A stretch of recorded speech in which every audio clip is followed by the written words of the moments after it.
Happy New Year, everyone! Welcome back to Fate's End, a homebrew Dungeons and Dragons game driven by Fate. I will be your tale weaver for the evening. Let's get into our announcements. First off, we want to shout out Tabletop Audio at tabletopaudio.com for the ambiance and music that we use from time to time. All of this audio is amazing and free, and you can use them in your own games. But you can also support Tim on Patreon so he can continue to make amazing sound sets. We currently support him and encourage you to do so as well. We'll put a link to his website in chat. I'm a little sniffly today, so I apologize. We also want to shout out Nine Realms Gaming. They create top-notch game accessories from the finest woods this realm has to offer. You can visit ninerealmsgaming.com and use our exclusive partner code LIAR10 to get 10% off. We also want to shout out Mythrol Armory. They create unique tabletop RPG items for everyone to enjoy on their adventures. You can grab their 1020 and D&D graphic tees on their website now at mythrolarmory.com. I think that's it. Pretty straightforward. Happy New Year. And Happy New Year. Well, that is. What are we gonna say when it is New Year's? We'll decide. Are we? Good back. It's just another day, you know. Are we gonna be like Happy Birthday? Yeah. Happy birthday. There you go. It's perfect. We'll all just get rave lights and turn them all on at the same time. It'd be Happy St. Patty's Day, baby. Happy St. Patrick's Day. All right. With that being said, the time has come. Let's draw our cards for tonight's episode of Fate's End.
Happy New Year! Happy New Wait, Year. Wait, we already did that. Yeah. All right. So, last session, a lot of things happened. Who are you waving at? Somebody I met at College of Wizardry just popped in the chat. Oh, So I was like, who are you waving at? my friend. Hello, friend. You're not allowed to have any friends. We are your only friends, Finlay. I couldn't tell if you were like looking out a window or something. All right. All right, last session. A lot of things happened. We had Finlay's brother send Finn and say that he is no longer needed. Stay away. Our season will set soon. I respect you. Goodbye. We also had Ludin. He entered his room. He found a bouquet of yellow freesia that withered upon his touch. Which, according to the meaning of flowers, is what? He destroys all friendships he touches or something like that. It's fine. Yeah. Your friends will wither and die from your very touch. Very hopeful, very kind messaging from whoever left those. Whatever.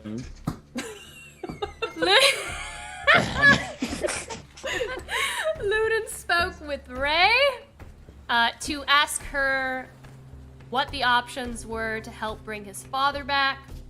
He shared a very nice conversation with her where she expressed how thankful she was for his kindness, and she also shared how Ludin could save his father, as his father is held under the captive of one of the Seven of Severance.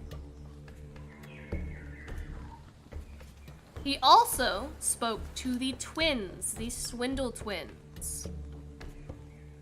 And they also offered a solution, suggesting that Rhaenyra's way was boring. You have to find someone willing to take this horrendous curse, have their soul completely destroyed, to never move on to any other existence outside of the material. They gave him a tier, one of their tiers of revenge, to where he could choose who could take this curse on against someone's will.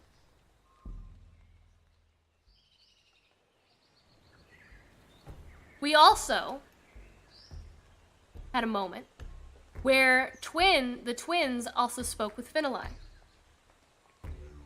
They expressed their condolences to Finn, how exhausting it must be to be used all the time.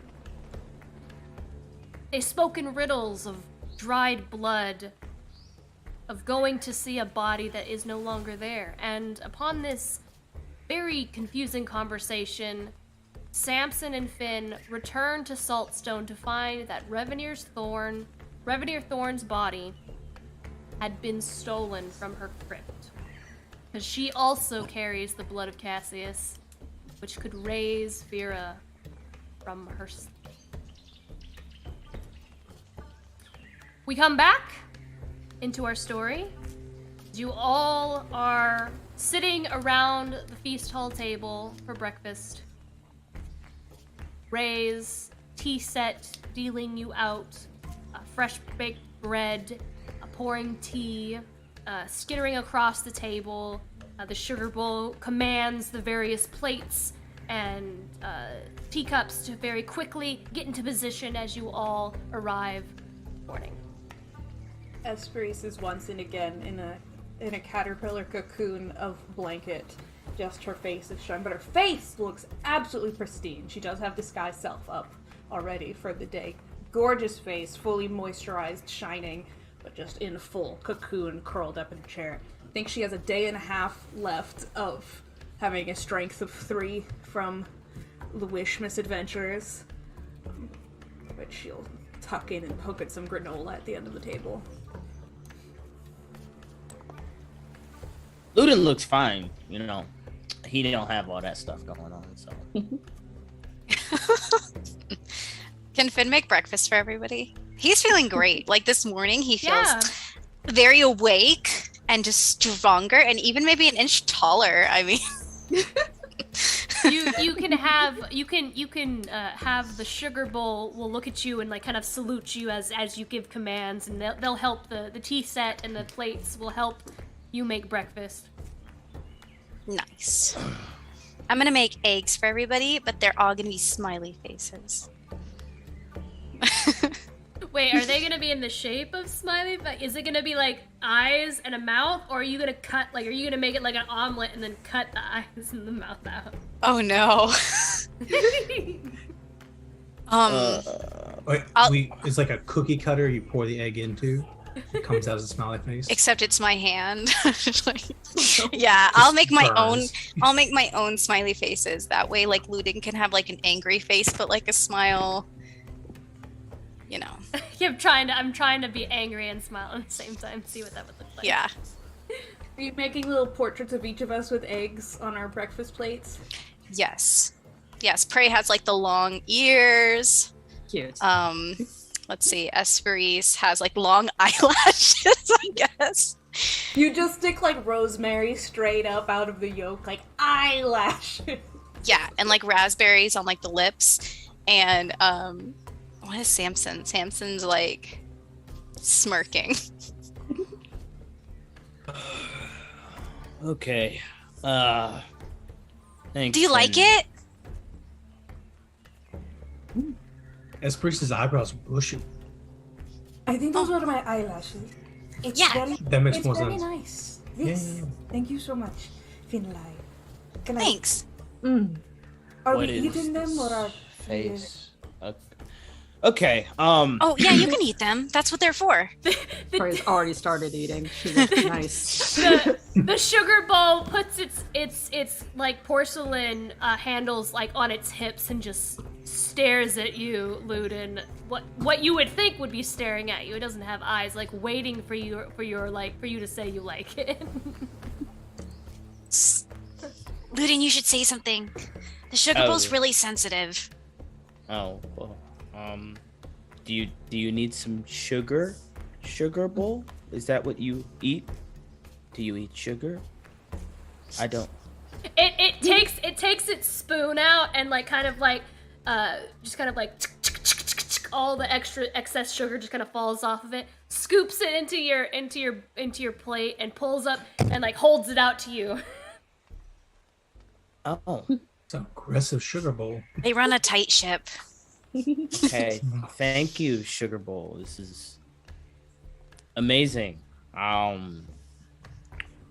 So And good. you see it just kind of like it kind of like, because it has a very bulbous belly, where it kind of like it ovals out. It kind of like relaxes, like it was like it relaxes. It kind of adjusts the top of its what would be what looks like a hat, and then it just kind of like walks down to the other plates and just it's, making sure, like he's like the head chef, making sure everyone's in line, doing what they're supposed to do. I love it. The bowl has major like cotillion instructor vibes. Like All right. Now that I've eaten my sugary eggs,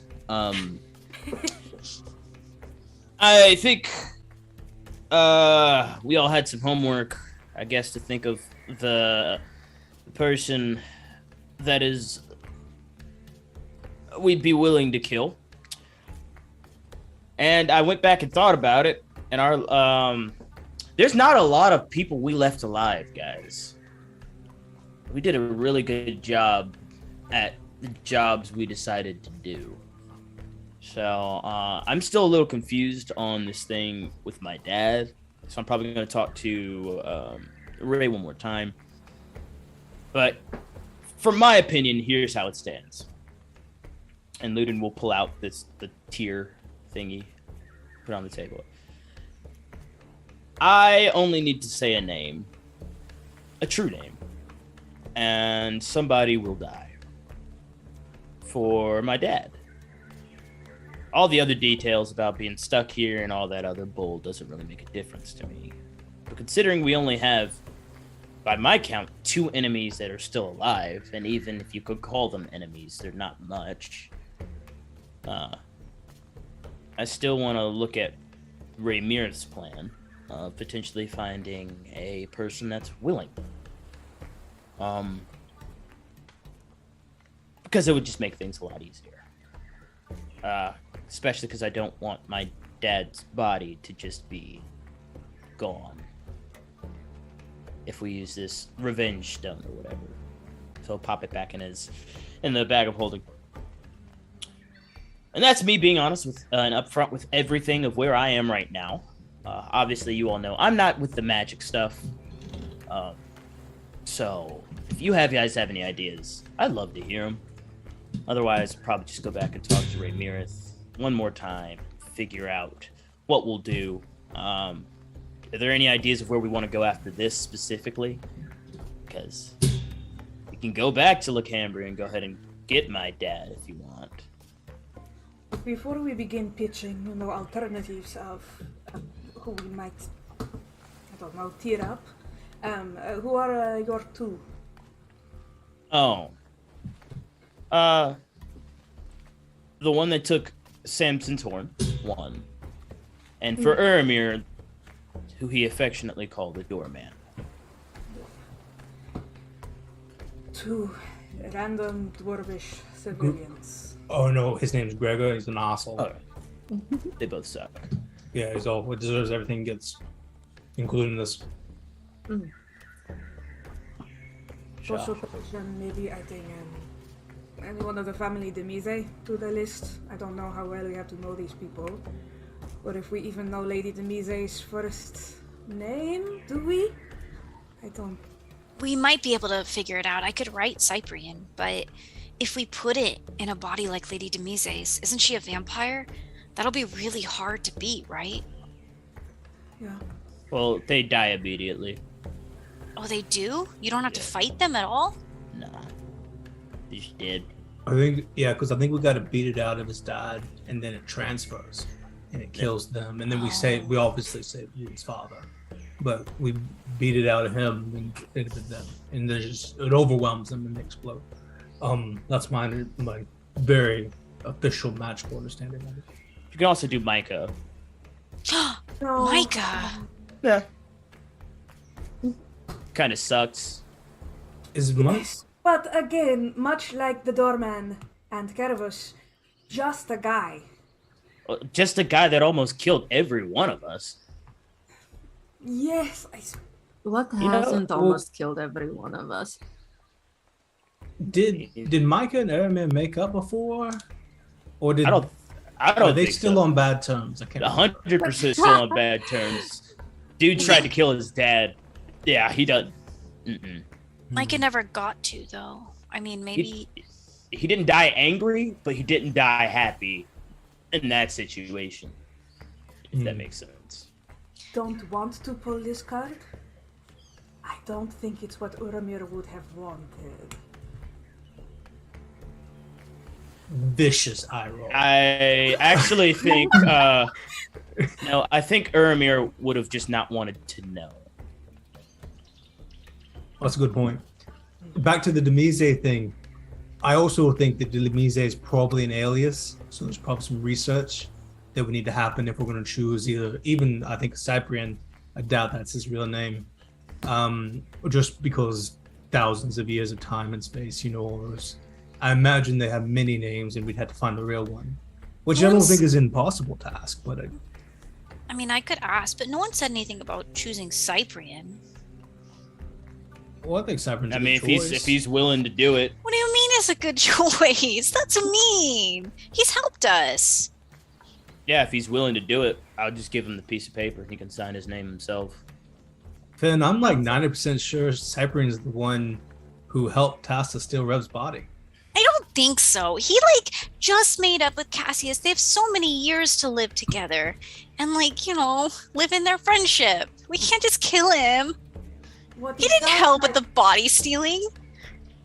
Why would you think that? what it sounds like to me is what is being pitched is that if he would like to volunteer, we will take him up, but he's not a black tier kind of candidate. Is that correct? Oh yeah, I didn't plan on just out Yeah. downright killing Cyprian, but if he wants it, Or yeah, you guys got to look at this from my point of view. I feel like most of the people at this table have lived quite a long time, and longer than I will probably live. So for me, you pass 100, you've lived long enough, in my opinion. I know that y'all probably see things a little differently, but hey. And, you know, I tend to agree with Luden here on this, actually. There are only two people I know of that are sufficiently old and appropriately guilty that they may want to sacrifice for us. And that is Ramirez, wherever she may be, as a willing vocal kind. Ramirez is sitting at the end of the table quietly eating a... I think Ramirez may be interested, you know, because of, you know, how she killed our friend Ramirez. And then Cyprian, because of how he betrayed Cassius. He may want to make amends for that and be free of his indentured servitude to Lady Demise. And as willing candidates, those two, I think, are as likely as they get. Oh, you can write People would Cyprian know. and see if he knows Lady Demise's real name. I could do that. Yeah. Mm-hmm. Yeah. Considering he is servitude thingied. Other things to consider. First, I know I am the one who put Cynthia on the table. She's not really a person, so I don't know how possible that is, but maybe we can talk to Ramirez about it. But I don't think my daughter really needs to have my dad's thing. We'll pass on that one. Her head just kind of like, I guess she's on the table. Her head just kind of turns all the way around. Yeah, she's Real girl. exactly. Well, She's a yes, real- but not you're not built in the same mechanically. It's different. I am built different. Oh. Again? Father. What can I say? We're built different. It's just Built different. it's just the way it is. We are built different. Another thing is probably what we want to consider in what we have left to do, which this comes back to your question, Luden, of what our next steps are. Is there anyone that we are anticipating having to deal with before this is over, that this could expedite the process for us, just to eliminate that obstacle? That depends on what you want to do with Hysteria, because she'll probably pop up and try and kill Finn in the middle of all this. Who? Never mind. Talked about her. Yes, Samson. Reese's girlfriend. Oh, yeah. Let's, Got it. Okay. I was actually, in the interest of full honesty and transparency, I was going to give her a check-in with her today. Give her a call, I suppose, and then I will fill you in. Have you Cool. actually talked to her before? Well, we lived at the temple together for many years. I mean, like, you know, sending messages and stuff. Recently. No, it's not something I've really ever done before. It just seemed important to learn how to do. I guess. Okay, so yeah, I guess tell us if she's gonna be popping up anytime soon to try and kill Cassius or Finn. Because I don't know what you would want us to do if that happens. She is not a black tier candidate. Okay, that's cool. Otherwise, let's see. Micah, I don't think we have to eliminate him, but he's out there as well, loose end. And the Demises are for sure out there as well. And then there's also the issue of getting into the city, because I assume as soon as we get to Lacambria, we won't be the happiest group of people that anyone wants to see, or at least what is his name? Was it Caravis? Is that his name? Yeah. Caravis and Gregor. I don't think they'll be so happy because our doorman is no longer a doorman now, is he?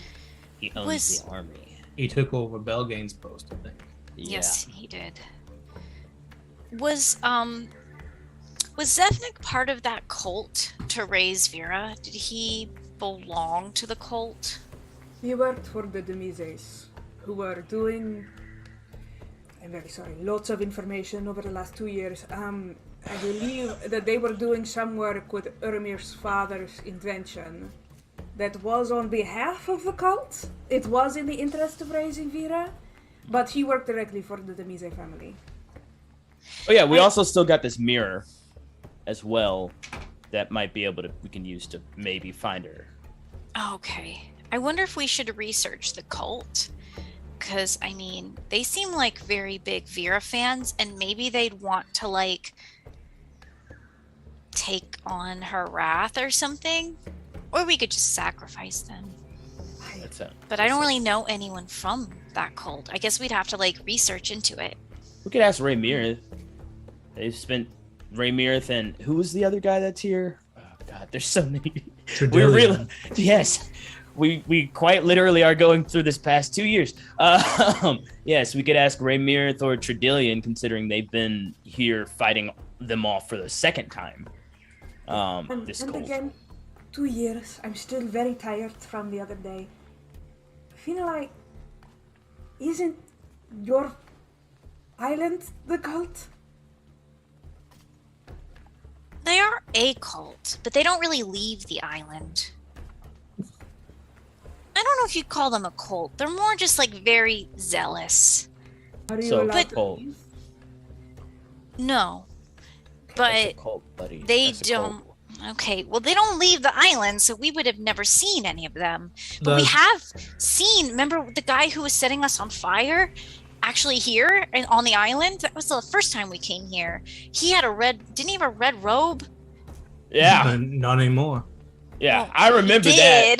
did. He was a member of the cult, right? He was hired fully out of character. I thought he was hired by the cult. Can we do some kind of check on this? No, he was a bounty hunter. I remember 100%. This dude was a bounty hunter hired by someone else, another person in a red robe or whatever. And this person in the red robe was probably the guy we just murdered. Zevnik, yeah. I thought the red Okay. robe guy was Yeah, the red robe guy is Zevnik, the bounty hunter. Someone was else. employed by him. So Yeah, he Zevnik was was hired part by of the cult. Oh yeah, Yes. 100%. 100% But probably. I thought, are the Demises part of the cult? Then I think Because so. He was working for the Demises. Okay. I thought, okay, never mind. All right. Maybe we so- could read his diary and see. Oh, So he's for us, Do you have his diary? Spell book. I thought that's what it was. I thought he had his diary with him. Is that not what it Do is? you carry your diary around everywhere, Finn? Well, I carry all of my stuff around with me in my backpack. All the time? all the time. Yeah. This is why we don't give Finn the money. Finn has an entire estate on the western coast of Aurora and keeps every Well, possession he not owns. Saltstone, but like I keep forgetting that I actually own that. Dude's just walking around with a deed in his backpack. I don't know where else to put it. It's already signed just in case someone wants to steal it. It's not like we have the Vardo anymore, so Wow. Oh. Okay. Wow. Okay, that was just my most treasured possession. Navarro is here, Fuck you, isn't it? Finn. No, No. Where- no. It Where got did we lost. leave it? We left the Vardo. We left the car like a while ago. I'm we had sure to we look it could- in the No, I Feywild. thought we left it here because it was before we went to the Feywild. No, I It think was, it got yeah, left. we had it before we went to the Feywild. We left but it with- wasn't here. We left it was- with Cassius and Zemlin, think- though. I think it's at Saltstone. it's probably at Saltstone. It's Where fine, are Samson. We're not at. Okay. Where are We are on Raymir's. We're on Island. Reindeer's Island. I think if I'm Quick. if I'm not mistaken, I believe you left it at the tea shop in Sable. Yep, that's exactly where And we then you left went it. to the Feywild, and then you came out through another tree. So it's like literally parked But at. I left, as part of the letter I left for Zemlin, first I told her to go fuck herself, and then I told her, can you and Cassius take care of the Bardo? Oh.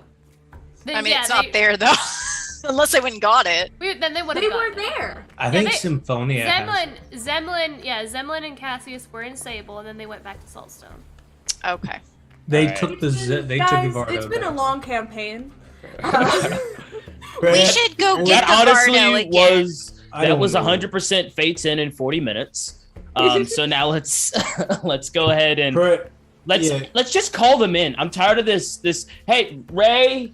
Well, hey, real quick. Preaya, do you have anyone that you wanted to bring into this conversation, either as someone we want to blacklist and murder, or someone who you think may be willing to contribute to our cause?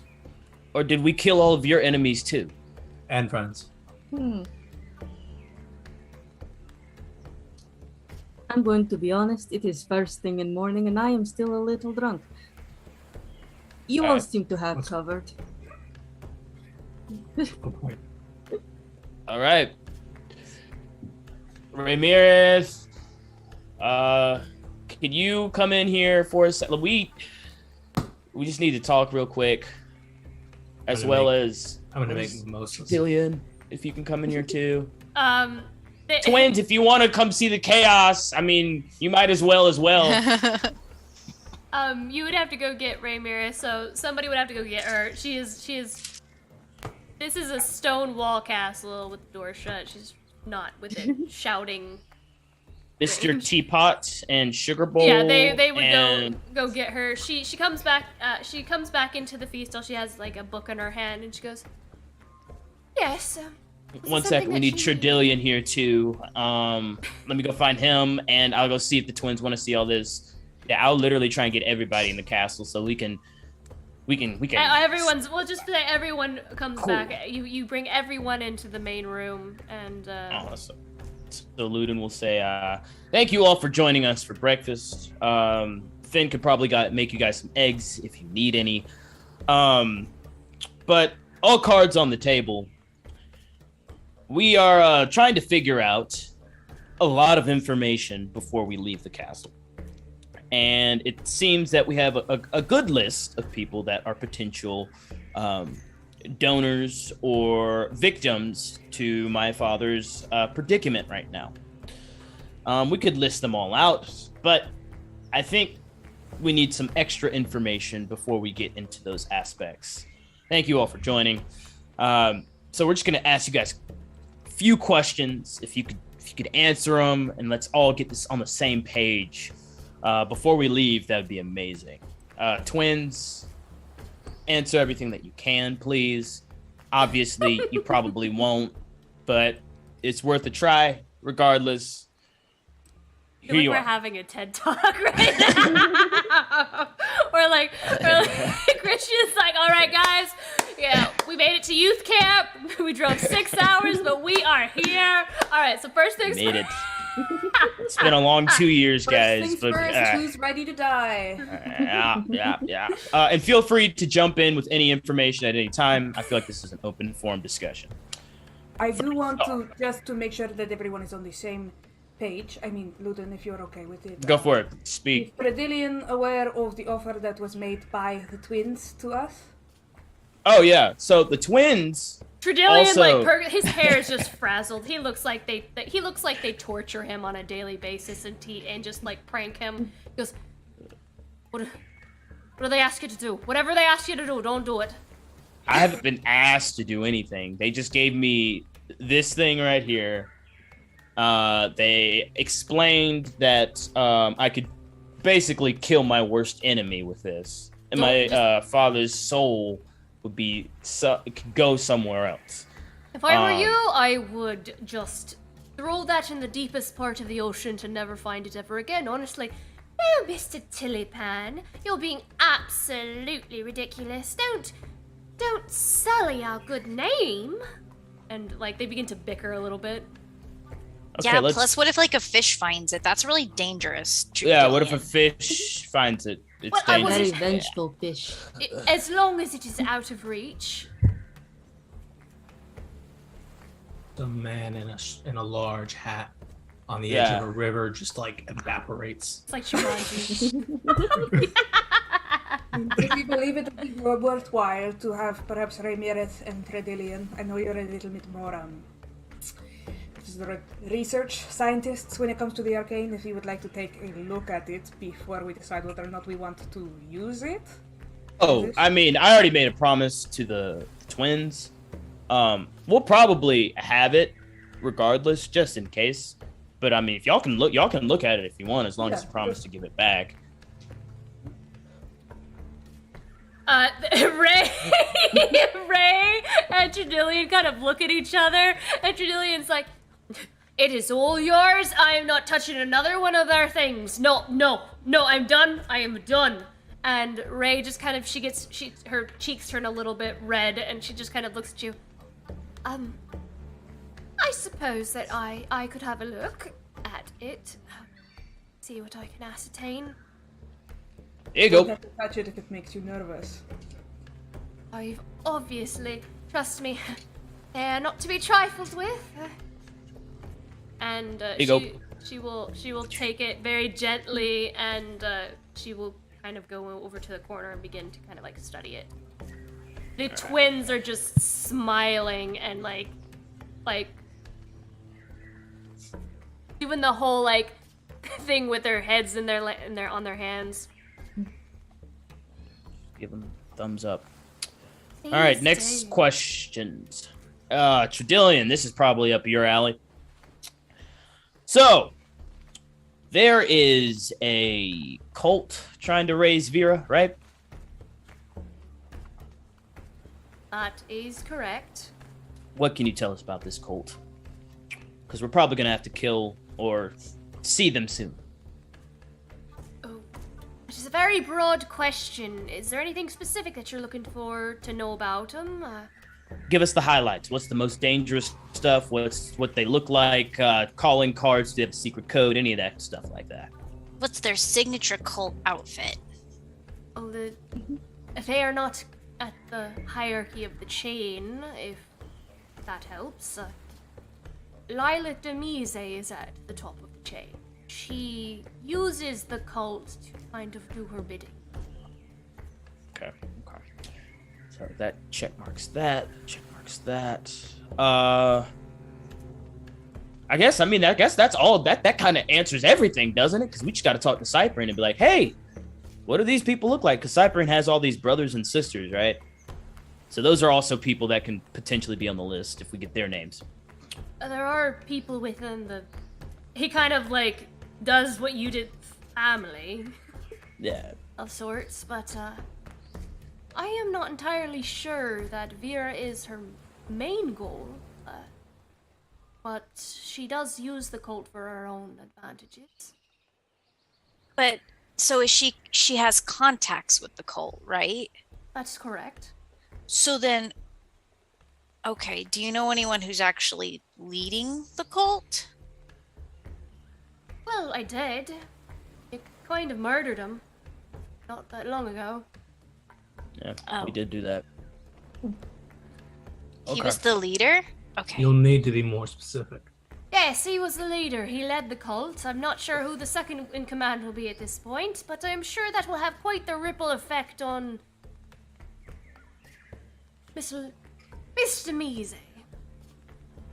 Gosh, just kill everybody too quick. Okay. Next person that we have to go after, guys, we need to like sit down and interrogate before we... Because this fact-finding mission after the fact is very difficult. But you have given us a lot Tell of them to information. stop trying to kill us and cooperate, and we will do that. I'll try. I mean, I'll give them the option. In my experience, villains tend to not be in a negotiating. Maybe we should let them monologue before we start shooting. Anyway, so that takes care of him. Did we have any more questions? I feel like that takes care of like the whole cult one, right? You should ask Ramirez the important one. She kind of looks up from, like, studying the teardrop on the table. Had a Well, let's question let for her- me. Yeah, what's the teardrop do? I've been alive for quite a long time, and I have never seen anything. There is very great old magic. What's interesting though I am not able to ascertain quite much, what is interesting, and she looks at the twins, and the twins are just Cheshire Cat grinning. It's not illusionary magic. Cool. I guess they're expanding their horizons like you would want a child to do, right? They can do more magic than that, or they found something. Sound about right. I'll stow Did they it. make this?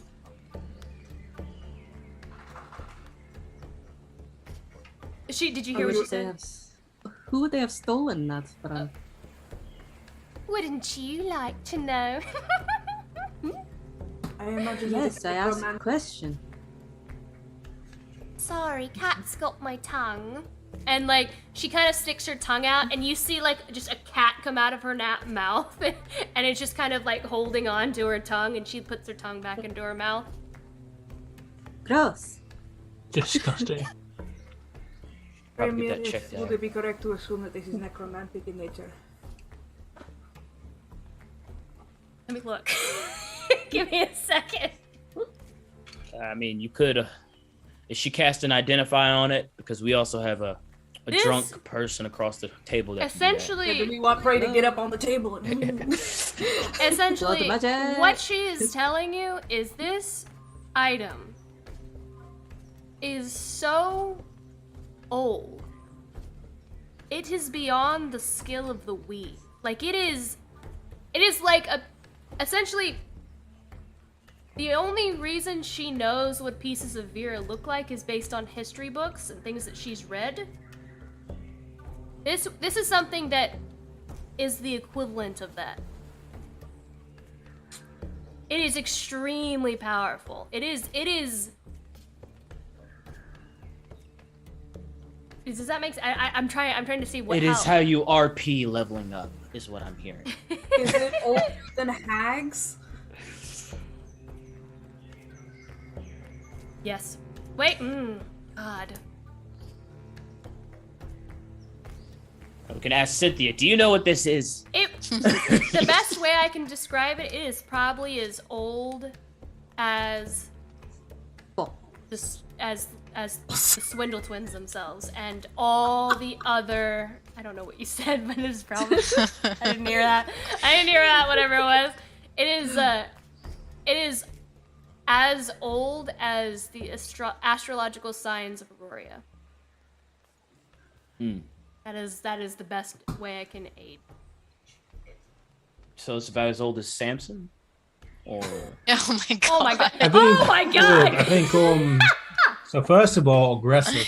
Second of all, the signs and everything that happens here on this plane are a different origin source of magic than what Yes, thank you, right, so we thank are- you, Samson. like all of my magic comes from the Feywild, which is a specific place that's innately magical. This is What you're something over telling us is here. that you don't know jack shit. Yeah, not about this fucking shit. Like, your magic and my magic come from the same place. This isn't ours. Yeah, this comes from the stars of Aurora. Like all So the they're- different signs. This comes from them. Those.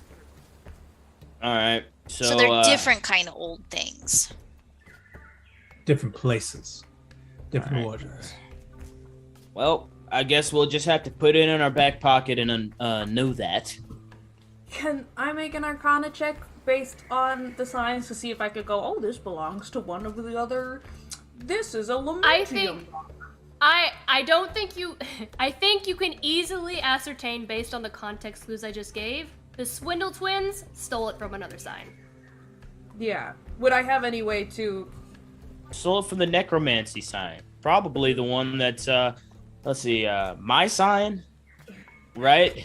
If we're all thinking of truly about it, the hand of retribution. because it's the hand of retribution. It can mark someone who has to die. That makes sense. That would be Duskwarn. Yeah. No. By the way, that's my sign. I saw way back when I saw a skull in my hand. I know all y'all saw like bubbly things and a whale. stuff like Whales. that. I I saw an saw, angel.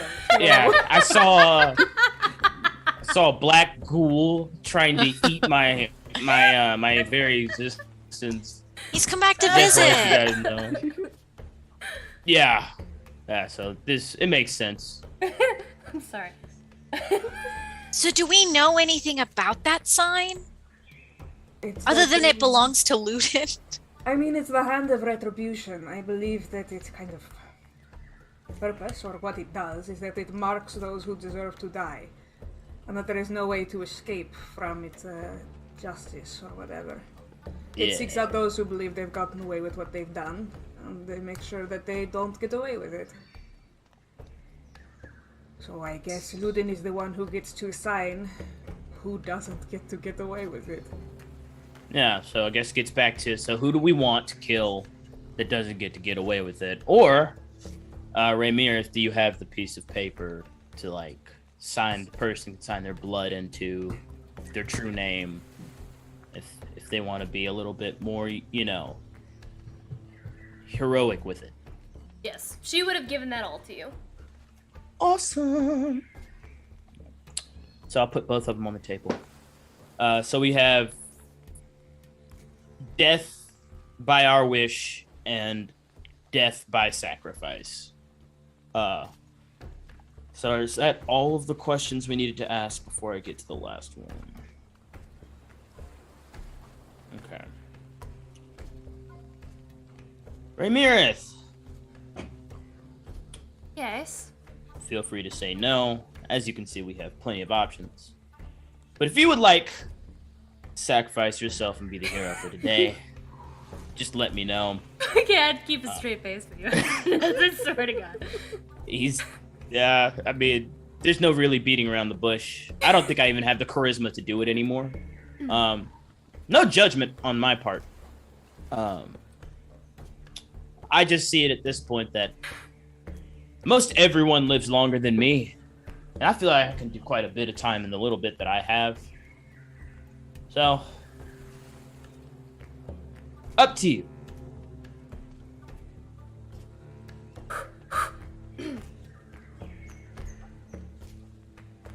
She kind of straightens up and her face goes pale for a second, and she just kind of puts her hands on the table, interlocking her fingers, and she slowly looks at all of you one by one.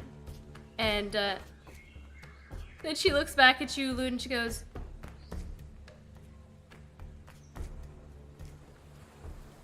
"Wouldn't it make your friend Aramir's whole entire sacrifice in vain?" Well, feel wouldn't like- this way his sacrifice would save the world and not just you? The only thing that I would say is anything looking towards Aramir. Again, no judgment. But Aramir was very much on the side of ignorance is bliss. Therefore, anything that happened after his death, in regards to his family, would probably be the only things that he would care about. From my understanding in the last conversation I had with him. I will say, don't be too heartbroken, because I'm going to ask this question to a lot of people.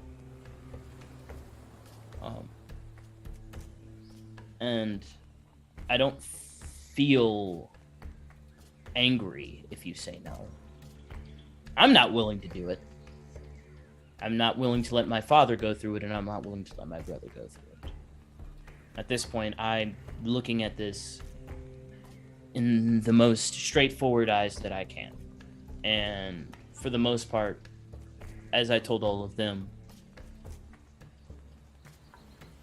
I never really wanted to live forever.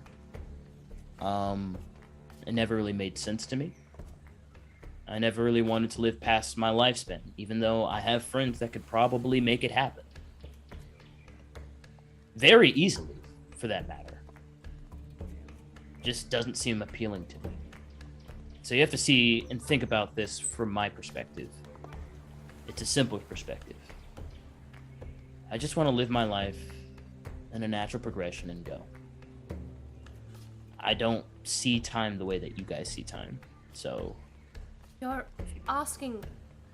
I mean, I understand what you're asking because I told you what needs to happen in order to save your father. yeah. And you're not willing to do it. Don't want your brother to do it. You're asking me to do it. I'm asking, are you willing? Her brow furrows together and she looks at all of you and there's just this kind of... She looks hurt. And she just very quietly... It's fairly clear we're going to be asking everyone. She very quietly stands up, takes the tear, walks it over back to Luden, puts it down. Her brow is just very furrowed. She goes, I'm sorry, no. And she turns and she leaves the room. Okay. Tredillion.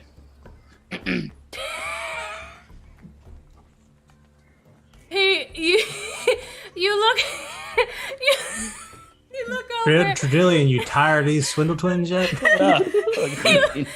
look over at Tredillion and he very abruptly turns his head and you see his hair, because he has long elven hair. It's just like it's like he's touching a static ball. It's just standing like this, and the twins are just like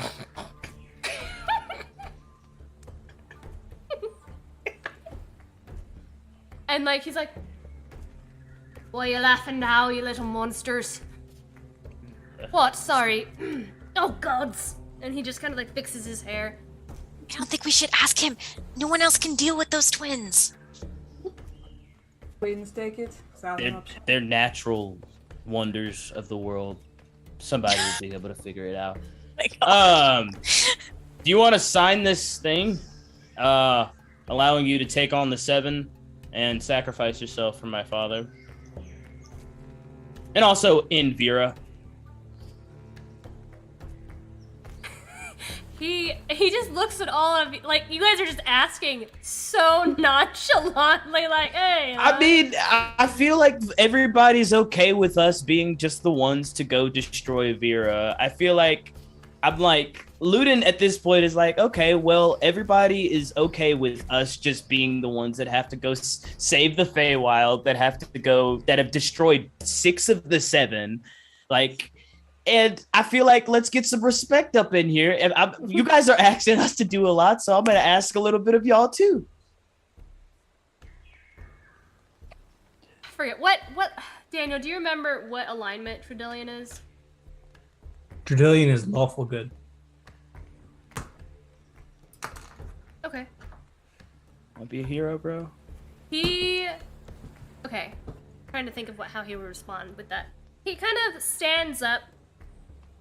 He straightens up, and he goes, not to be, with all due respect, of course, because this is a very difficult decision, but it's very difficult to sacrifice one's self if their own son isn't willing to do so. Honestly, it sounds more appealing to back out. So that's the no. No. Okay. You might be onto something though, Luden. Maybe we need to appeal to like a more religious crowd. You know, people who want to save the world in that capacity on a larger level. Someone who wants to be a martyr. Exactly. I mean, there's plenty of people out there who want to sacrifice and kill everything for the world. So maybe there's somebody out there who wants to save themselves for it too.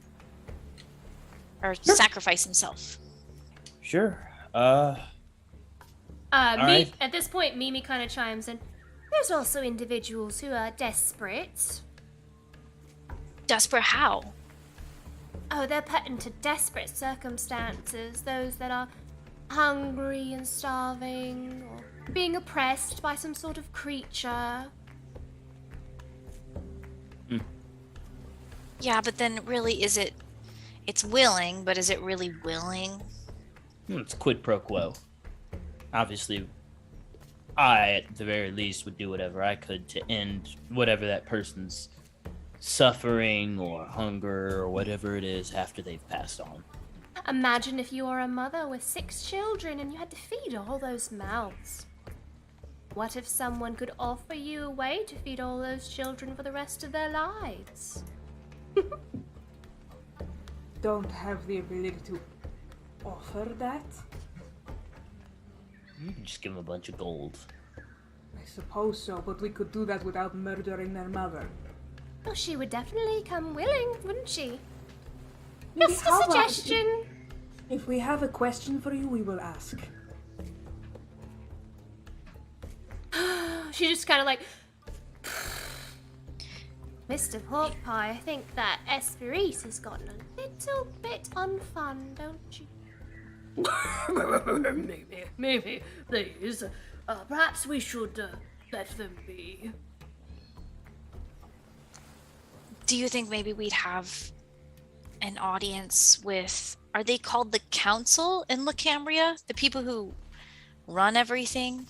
The politicians are extremely unlikely to be willing to sacrifice anything. They're also dispersed right now because of Belgain. Or not Belgain, Gregor. And the other guy. There's a church there, Savion, right? Dedicated to Savion. Maybe we should try there. I guess the last question that we should also ask are, how public and how wide are we willing to go with this? I'm willing to blow up every news station with this information. But I know we are the silent for a reason. So before we figure all those things out, do we want to tell a lot of people about this? I think it depends on what direction we want to go in. Like if we're trying to go towards somebody we don't like, then we should be as quiet as possible. But if we're trying to campaign for somebody, then there's no other option other than to kind of put ourselves out there.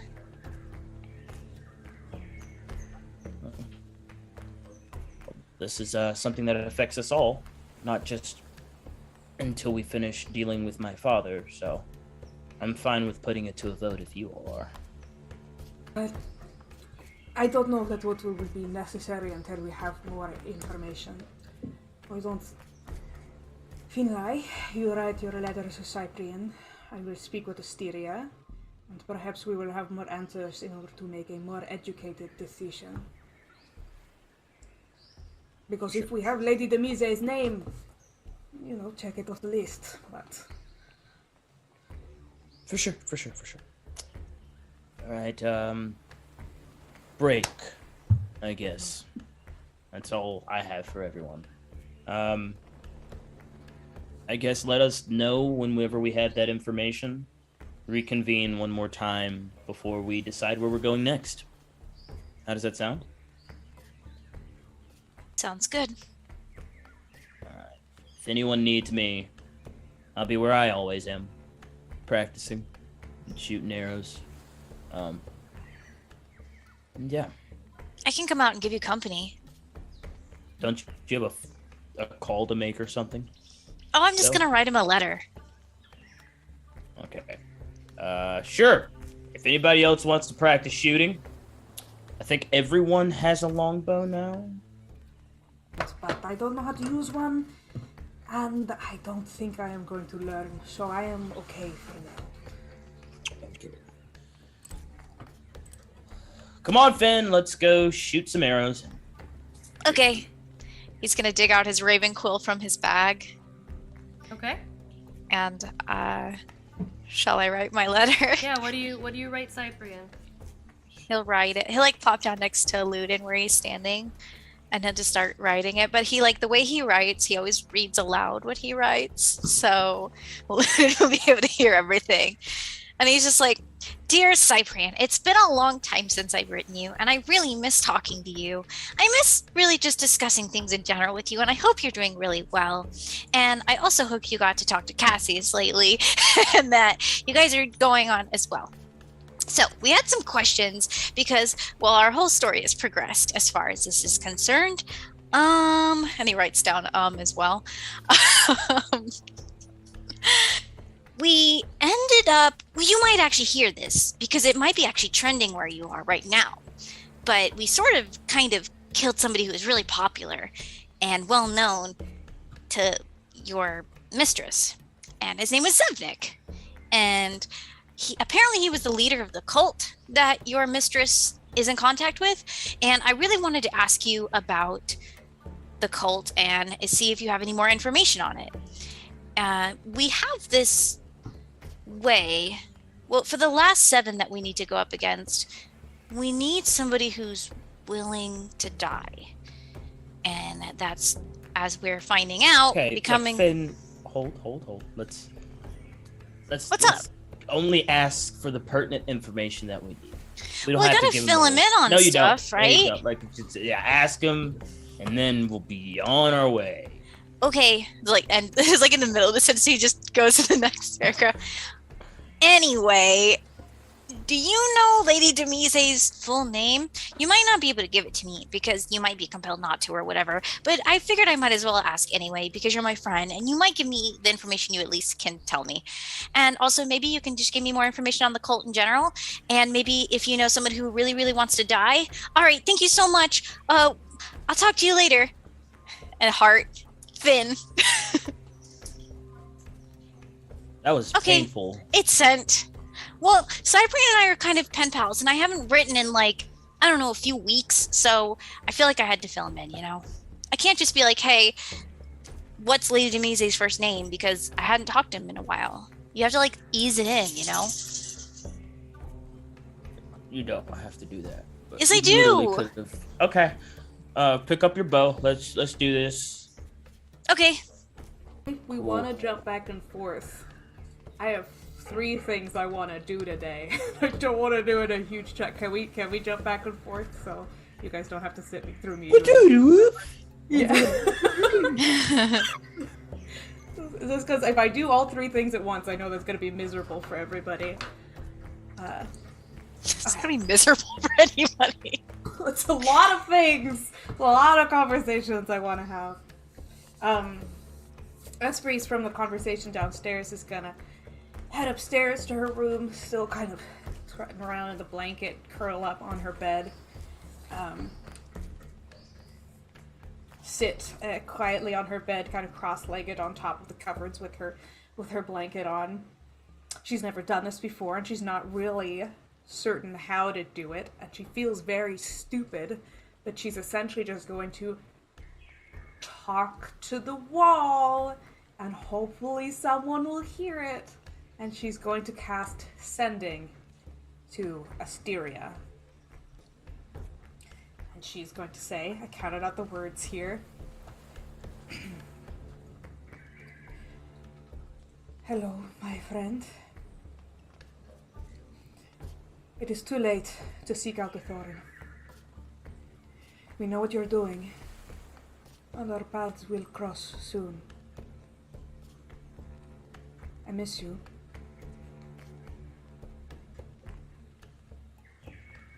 That's all she can say in 25 words.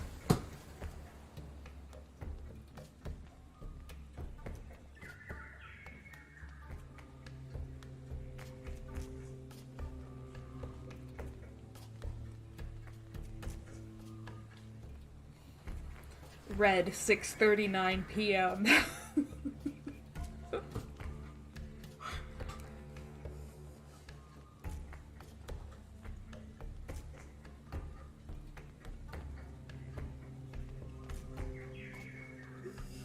We can always flash back. I know. I'm second guessing now. I'm second guessing. We can flash back. Yeah. Let's go check in on Luden and Finn's training. Yeah. Shoot better, Finn. Shoot better. I'm trying. Can't I use a little magic? I don't know. Can you use a little magic to help you with this? Like it's over there. The target's right here. You're shooting. I see it. Look. I'm gonna try and shoot. I guess roll to hit. What's a 15 do? A 15. Let me see how well I put it up. Do that. So do that. We'll put I do a performance. I got a +0, so we'll see what happens. I got a fat 10 or an 8. So that's a bullseye, I would assume. Yeah, see? Mm. Yeah. I'm really good at this. Yep. I mean, I'm better with the sword, but I'm really good at this. Yeah, speaking of which, you should probably get better with the sword as well, as we saw I'm last good. fight. Okay. I mean, I'm already good with the sword. I don't really need to practice. Plus, I have my spiritual weapon, which is like way better anyway. We haven't done a sparring session in a while, if you want to do that. Can I spar with my spiritual weapon? I feel like you're missing the point of like a sparring session. You don't want to kill me. Because that's like saying, can I spar with my bow? Here. You try to shoot the arrow and split my arrow. Okay. This is demeaning, Finn. I No, hope you it's know. not. It's a challenge. Okay, sure. DC 18. Okay. All right, let's see. DC 18. Finn watches him intensely as he pulls back the arrow. Are you going to release it? Yeah. Did you do it already? Yeah. As the arrow releases, he'll be like, and if you split my arrow in half, that means we're best friends. Dang. Well, I got like a 30. It's meant to be. See, See, through the tree. they're hugging. Hydrate everyone. Does Samson or Prayari want to do anything? Because I mean, I could do this all day. Me and Finn could just talk. We can make all of our arrows hug. That hugging? I don't think your arrow can be used anymore, Finn. It's not how this works. I mean, it's kind of hugging. It's kind of also like... It's destroyed. Split in 3. I want to say penetrating, but that's also another kind of word that's usually in my romance novels, and that's not what I think is going on here. No, that is not what is going on here at all. I will confirm that for you. No.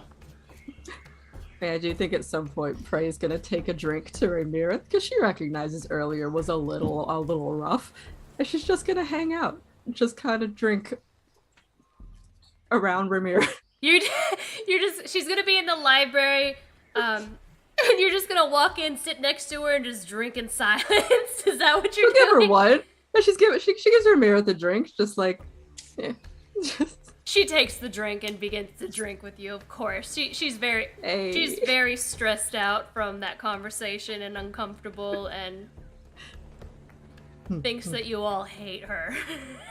Quite frankly, she should get over herself. Oh my god. Earlier was not personal.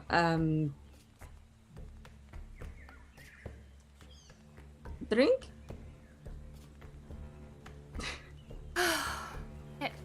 Thank you.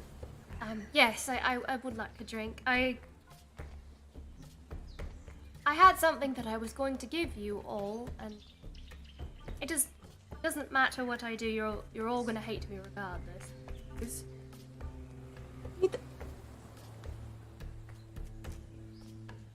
At least 3 of us don't hate you.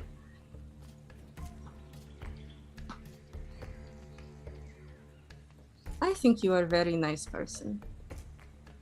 And I think Oromir made his choice. And some of us are...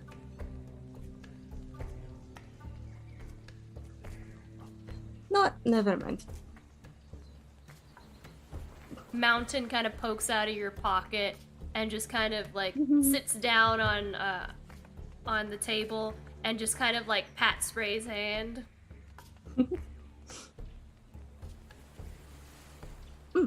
I don't know if you all want it, but I could just give it to you or all of you at the same time and see which has use it. Sure. She kind of stands up awkwardly and she goes, "When I first started magic, I was very entranced with enchantments, and even though I was enchanted with it, I wasn't very good. Or it took quite some time for me to get good. And she kind of like nods over to like the telescope, who just kind of like looks at you and like almost hits you as it kind of swivels around to look down at you.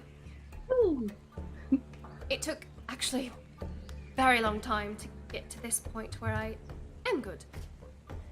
But I did create something, a very powerful weapon of sorts. Just a little bit more quirky than you might anticipate. And she, and of course, if you don't want to take him, you don't need to take him. I wouldn't blame you. Him? He definitely, I think he needs to get out. And she goes over and she goes into the drawer and just opens it up and takes out what looks to be a kind of tarnished golden hilt of like a sword. And she kind of like holds it out to you.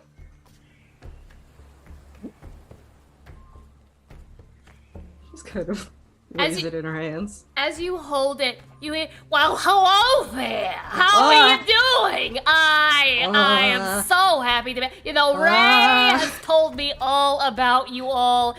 You must be, who is this one? Ray, who is this one? Ray, who? This is Briaria. Hey, Briaria. I am Swoley. I can turn into whatever weapon you want. You want a dagger? You want a sword? I can do it, and you're gonna get extra benefits from it. I can be whatever you need me to be. I am ready to spill blood. I am ready to taste the iron with my iron. You want to be a staff? It immediately turns into a staff very abruptly, like one of those like ninja staffs where you click it and it goes boom. Need a staff? I'll be a staff. Or takes another drink. Oh, staff's not your thing. That's okay. I'm fine with that. You need a maul. It immediately turns into a maul. It's so it's a two-handed maul. It's so heavy. It clunks down into the ground, and like some bits of rock just kind of fly up. She kind of gives Ramira the look like, what is this? This is my first weapon enchantment. It went just a little bit awry, but his name is Swoley, as he has named himself. That's right! It means silly weapon of lovable lashings. I haven't figured out what the Y means yet, but the Y will mean something at some point. You know what? You could think of that if you really want. Please get me out of this hellhole. I have been sneezing on dust for centuries. You can see my sinuses are completely stuffed. Yes, he's very talkative. However, he's very talkative, and if you are privy to conversation, he's an excellent conversationalist, although I have had every conversation that could possibly be had with him, and he is looking for someone new. So, he will be like Ruben will love you.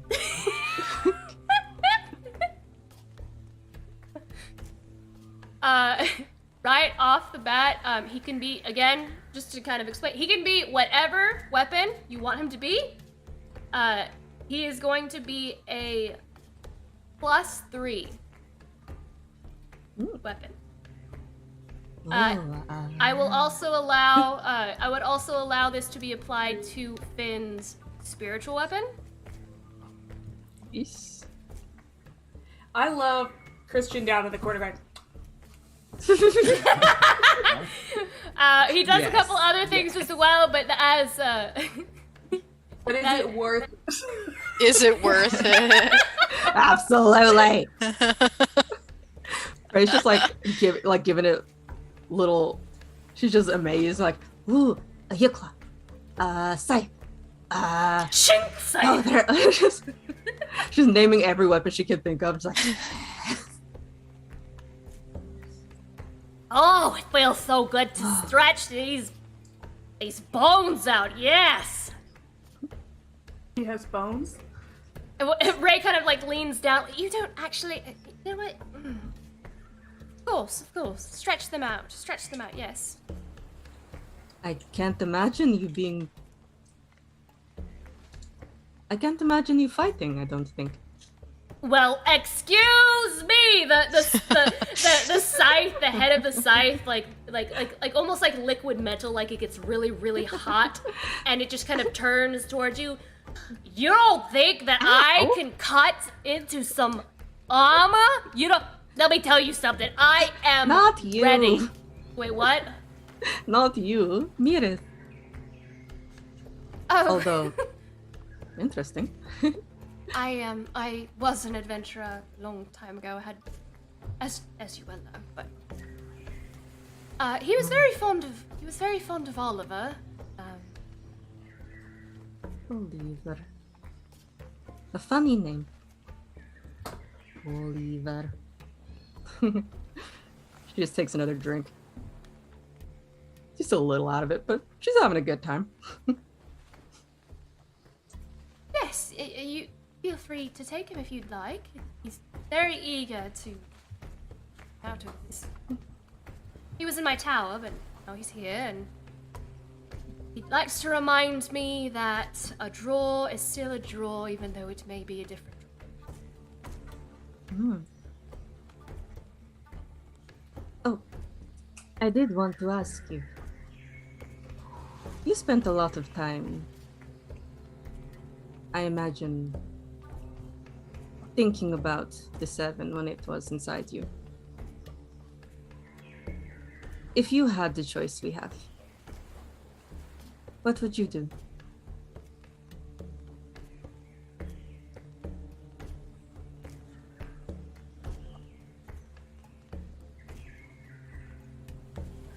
I didn't expect Aramid. I didn't expect anyone to take it. It's an impossible question, really. I suppose it takes a certain kind of person. Aramid, You never imagine if you could give it to someone, get rid of it. I would never give it to somebody, against their will. Suppose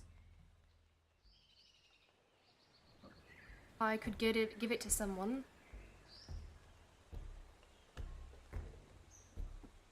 Would give it to somebody. Those who had nothing left. Terrible thing to say, I know that. I know it's a terrible thing to say, and there's no good answer to any of these questions. There's no good answer to this question. Well, the ideal answer would be what? Give it to somebody who's terrible and evil and had committed thousands of murders and would continue to create and destroy thousands more lives.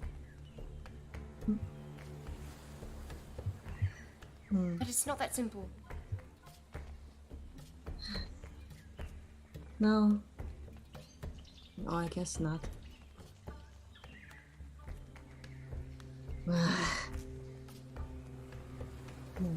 The easy way is always the most appealing. The hard way. Hard way, the right way, is the most challenging. Most unexpected.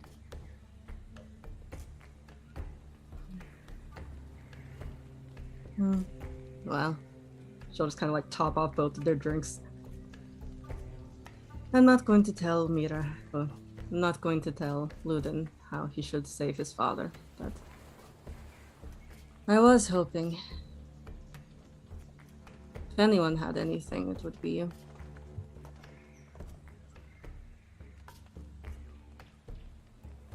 It's also, even though I've been here, been locked in that tower for quite some time,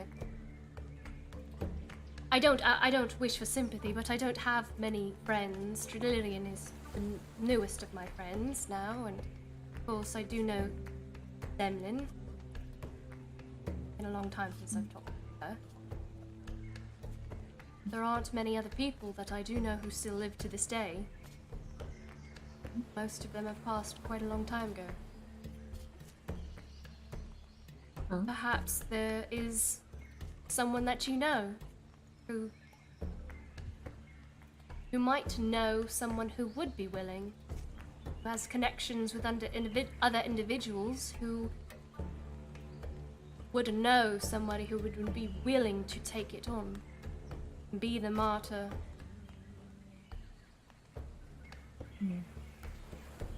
There aren't many people, I believe, who would necessarily die for the world. They would die to save a family, loved ones, someone they loved deeply. That's much easier to save for most.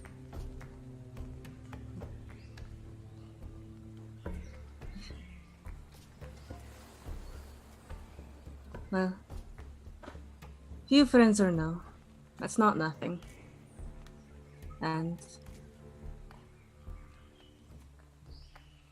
I appreciate you talking with me. And this fellow here. Oh, are we done talking now? Can we, at least for the love of all the gods in the heavens, at least use me to cut some vegetables before I start rusting again?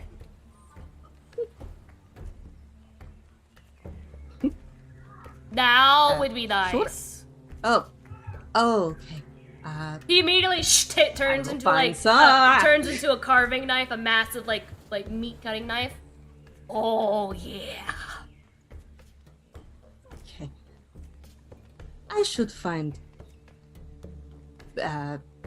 something for him. Yes, I find. Yep. And she's like, Right. Have fun, Swoley. You walk off with Swoley in your hands. just kind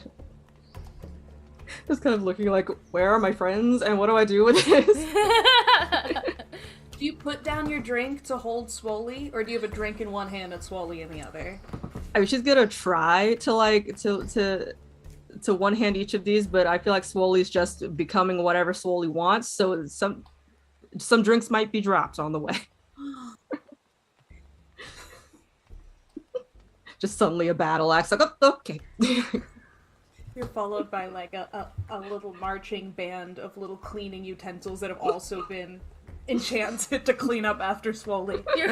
You're holding Swoley, and at one point, like Mountain goes over and he wants to hold him, and Mountain's just like he's just cutting vegetables, his whole body rocking forward and backward, like one of those like dipping head birds in the water. Ah, yes. Perfect gift for a child.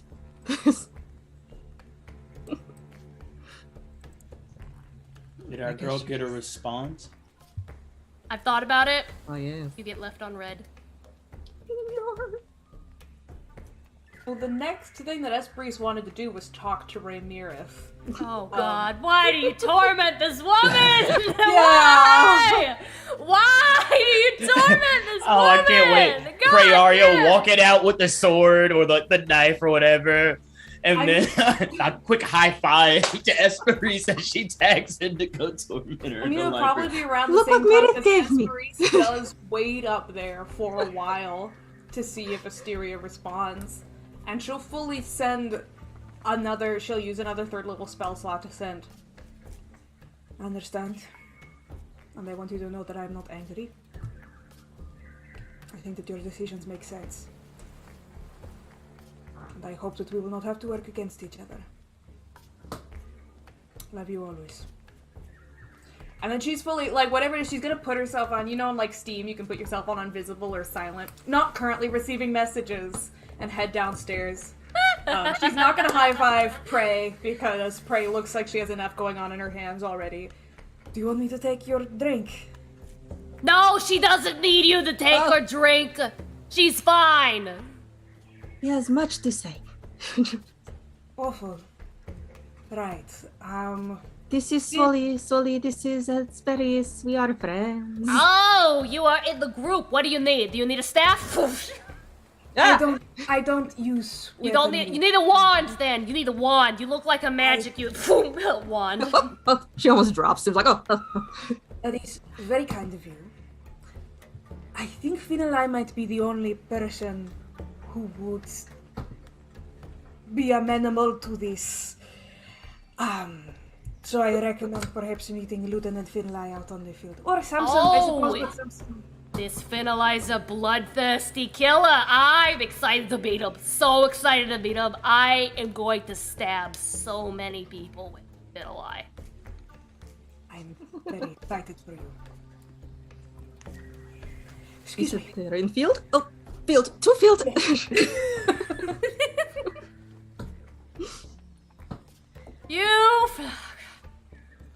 You find Ray in the library that Rayaria just left, and she's just kind of leaning over some books and just kind of flipping through.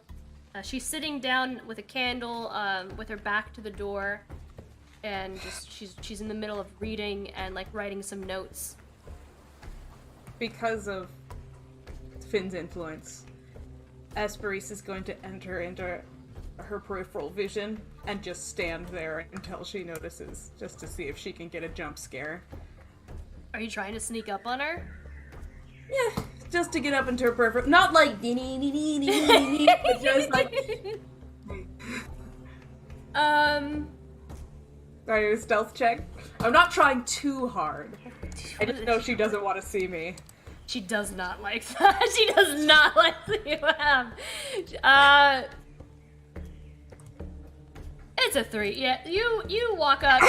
You're wearing heels probably. You're It's a 5 click-clacking. total, yeah. You're click-clacking in your heels, you know, on this cobblestone floor. And she just kind of like she turns her head to look at you and you know, does that double look like she wasn't expecting to see you, and she straightens up and just kind of holds the quill parallel in her hands, and she goes, "Reese, I was not expecting you. Weren't you though? I know that I have left some kind of impression on you. Which is deserved, but I was just hoping to have a conversation, if that's all right. Yes, you may have would you like a seat? You may, if you'd like. You can stand or you can sit. It's fine. Whatever you prefer. There's no pushing into any of those, either two things. I will sit, thank you. Well, wonderful. And if you need anything, I can get it myself. Actually, I would be happy to get it. I don't need to ask the servants. If you'd like some tea, I could go get you some tea. You don't need to bring me anything. Thank you. It's very fine. I would first I would like to ask you to not be too angry with Ludan. He does not mean any kind of disparagement towards your character, and it does not indicate his affection towards you that he has asked you this question. He will ask everyone within a 5 square mile radius if they are willing to die. I wasn't angry. I was hurt. Juden has been one of the few who had, say, the first. Now that Rayari has been kind to me as well, but Juden was the first to be very kind to me, and it was very jarring. I wasn't expecting him to ask that of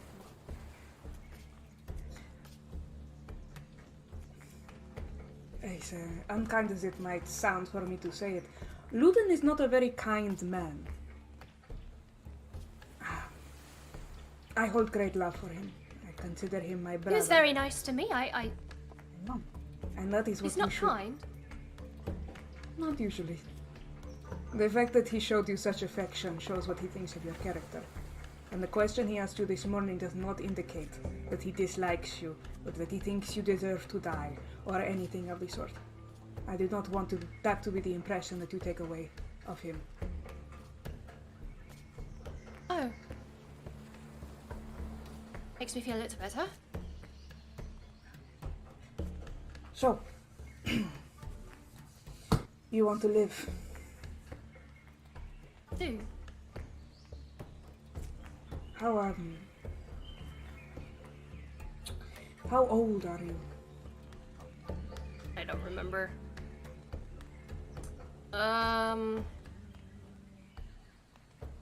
It's probably... She's probably 400 or 500 years old, maybe?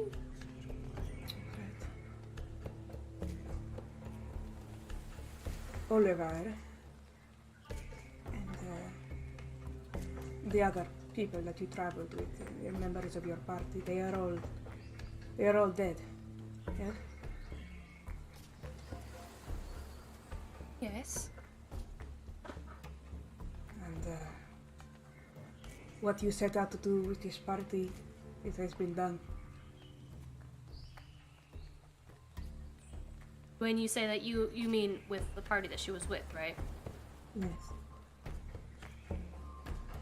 Yes. You said you have met Zemlin, yeah? Yes. I knew her. Met her. First date I went on, actually. I went to go see her with Oliver. Not sure he realized it was a date, but on the question. That's very nice. She has buried everyone but Cassius. Every person that she traveled with, she has buried. Her story is over, and until the whole thing with the statue and the reawakening, her long lost love and everything, her story was done, and she is still here. I have not met other than the two of you, I have not met any other people like us.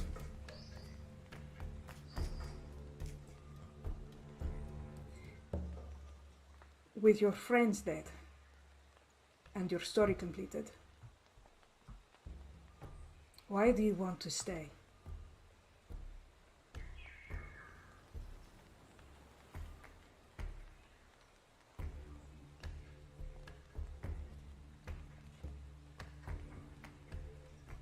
I feel I still have a part. Feel it is not just my story that I'm living for, but there's a reason why Fey Touch live as long as we do. Some would call it a curse, some would call it a gift.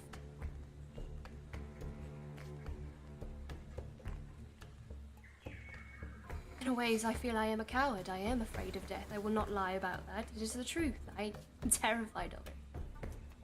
But perhaps it is me trying to... Perhaps it is me trying to make excuses, prolong my life further, but feel as though those that are gifted with such long lives should not be idle with them.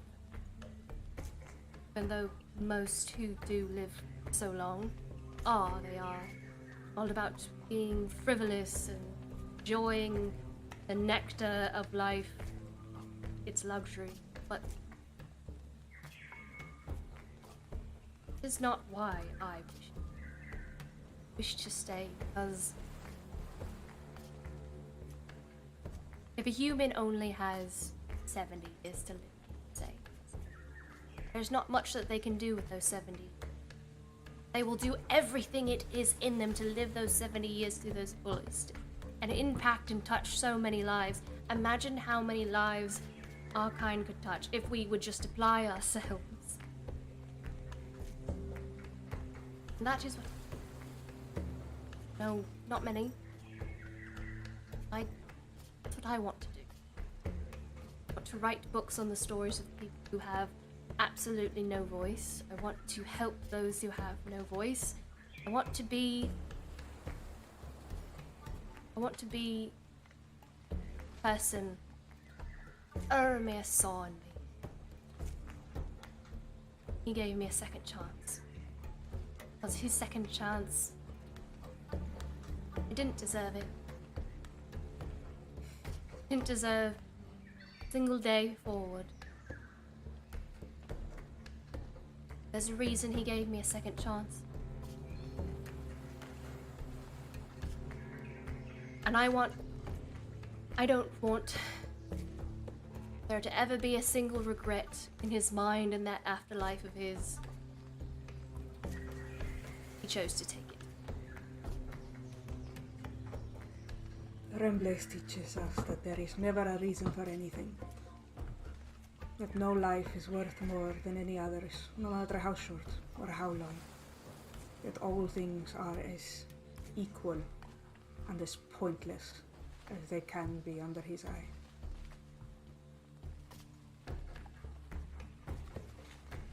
Oromir made his decision. You did not make it for him. But he is not here to be angry at.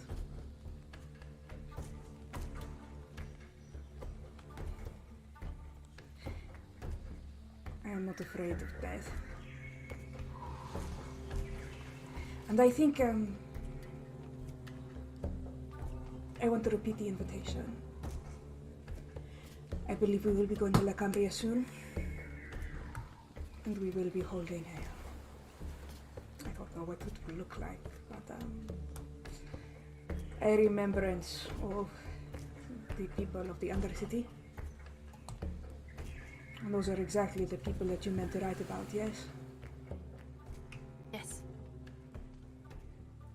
Yeah, then. Come. Right. And thank you for speaking with me. Thank you for listening.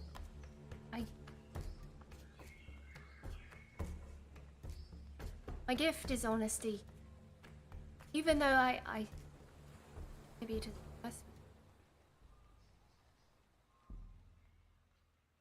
I tried. Lying is not my side. I think I'm terrible at it. Thank you for off the subject. I apologize. Thank you for the invitation. Come. It's very strange for someone to be frightened of me, but you're welcome. She kind of leans in a little bit.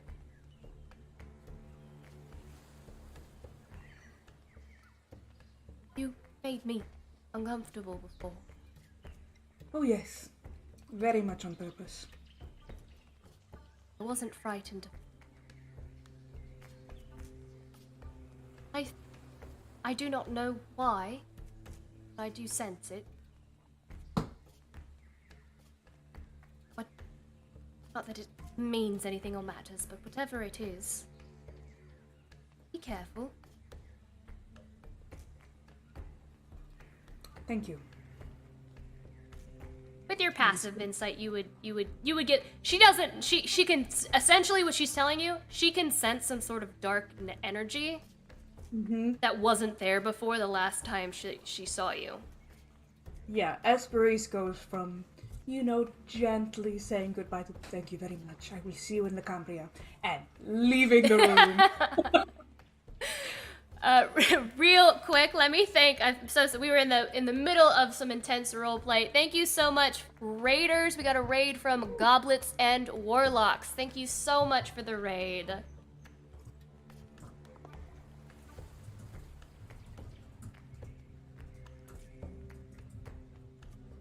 All right.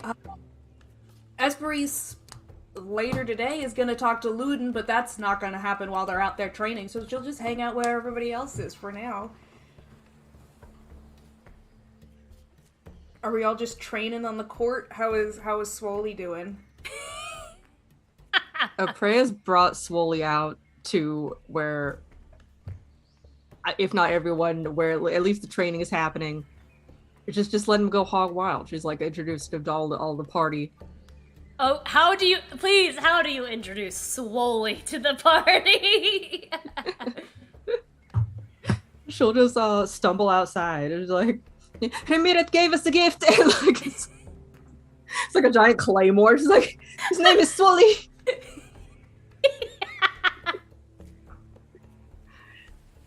A gift? Swoley's yelling. Hey, if you want him to be a claymore, he'll be a claymore, and when he explodes, he'll come back together again. He wants to cut things. You see, as like Praiaria's walking out, this claymore turns into a massive, I think it's called a Kinzai saber or whatever. when she says he wants to cut things. She's struggling with the varying weight of all the weapons he's turning into, and she's just like, why does it keep changing shape? I think he is excited. He? What do you mean he? Oh, who are you? Who are you? Tell, who is this? Who is it? Who are they? It Tell me the names. talks? Tell me, who are the names?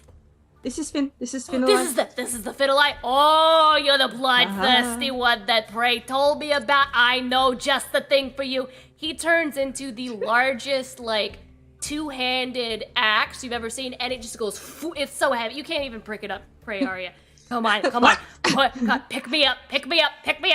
Yeah, you know you want to. It's... Okay. Just, calm down, okay? What's your name again? She just, motions to it. This is Swoley. Nice to meet you, Swoley. That's He'll try right. to pick up this thing, a strength check, ice. Yeah, give me a strength check.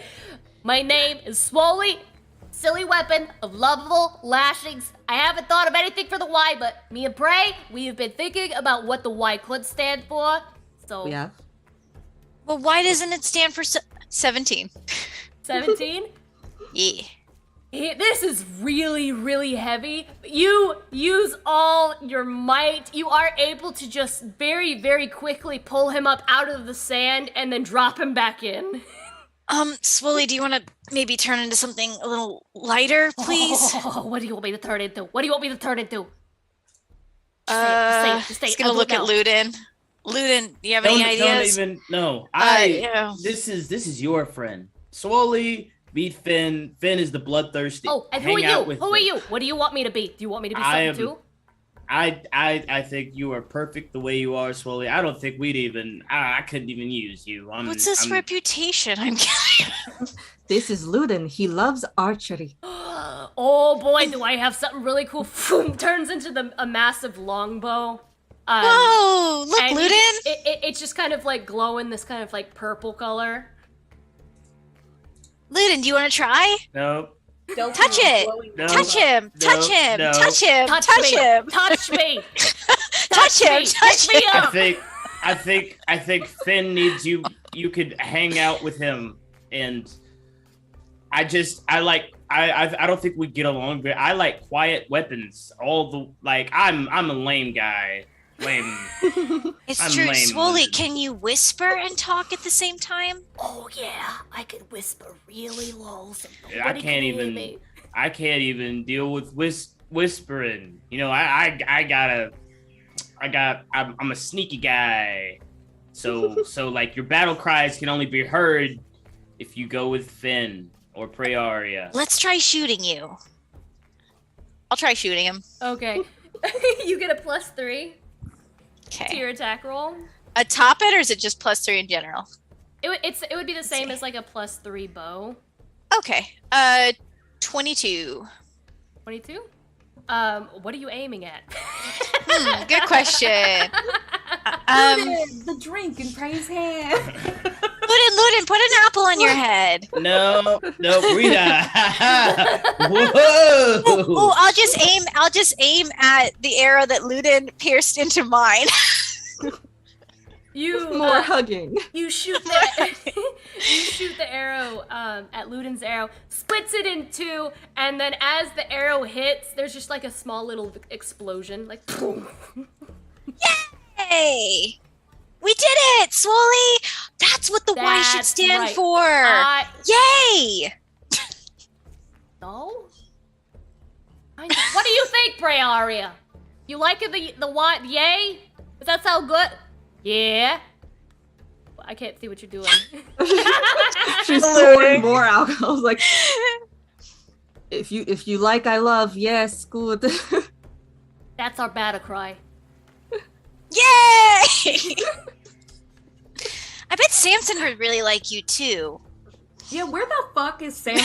Where is Samson? What is he doing? Where is Samson? Don't you guys know Samson's off as a bird just staring into the distance? The middle Samson is distance. a bird, and with his beak, he's carved a little picture of Tervis into the ground. Little bird shits all over. He like started to walk outside, saw all this, and just walked right back inside. Yeah, I don't think Samson's doing a whole hell of a lot right now. I think he's just hanging out and being bird life. I think we have one more day before we have to leave, so he's probably just chilling. Might scry on Rev's body later. Fuck around and find out. I don't know. Does he Slowly. have a deeply emotional heart-to-heart with Rhaenyra? Everyone apparently is. Nah, he heard Rhaenyra say no the first time and then just didn't ask again. Oh God. If I just wanted to be respectful of her decision making. But no, I think he's just hanging out, just not doing a whole lot. Can you turn into an egg? Why would you need an egg? An egg can be a weapon too. Like an exploding egg? Just an egg. That's not very fun. I thought you were the bloody, gruesome, death-slaying individual. How about it explodes into a stink bomb?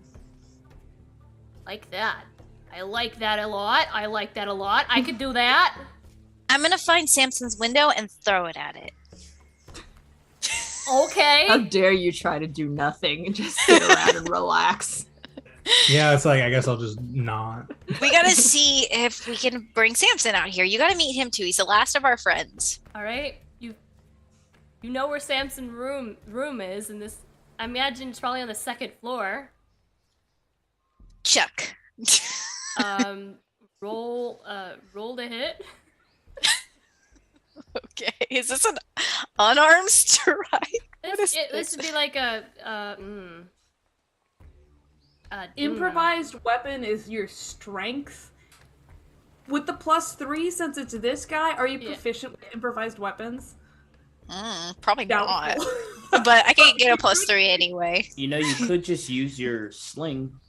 I could use my. Oh my gosh, Ludin, you're a genius. I'm gonna use my sling. That was not Ludin. Do you get the That wasn't Ludin. You That said wasn't it. Ludin. You said it. You didn't do the parentheses. You didn't do the parentheses.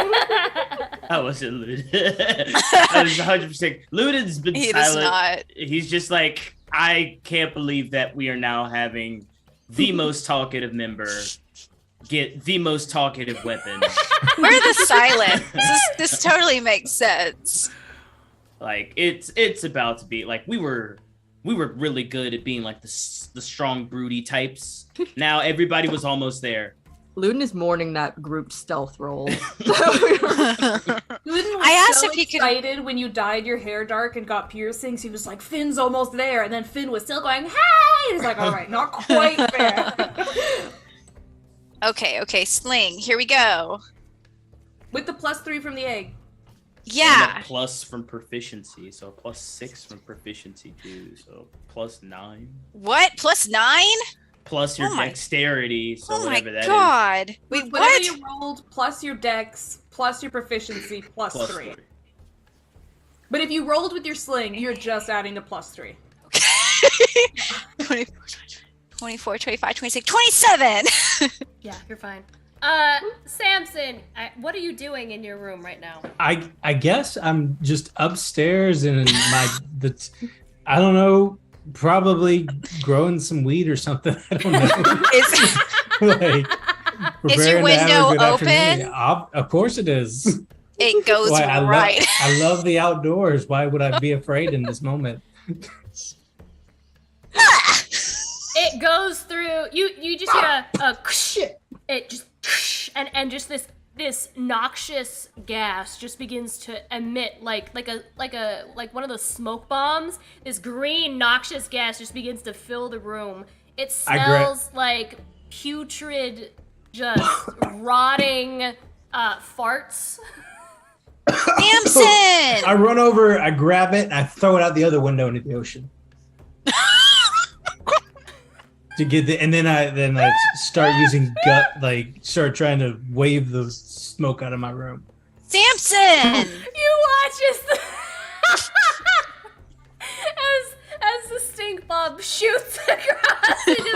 You see it. It's like a streak, a shooting star of rotting smoke, and you just hear swollen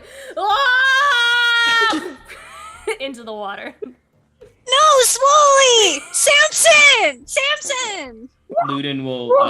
I've turned into a bird and started swiping and blowing all the smoke out of my room. Come out! You have to help me save Swoley. I think he's gone, Finn. I think he's unsavable. We just became friends. Swoley, he was the best of us. We will remember him.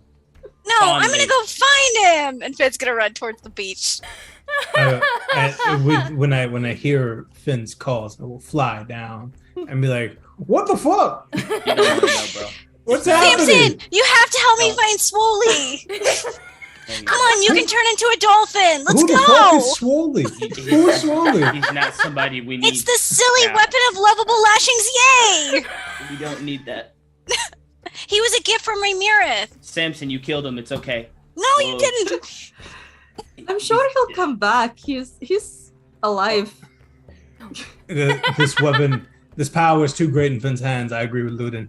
Like, we Hey, can't have this Samson, around. I'll give you He likes to anything, care. please. Just help me find him again.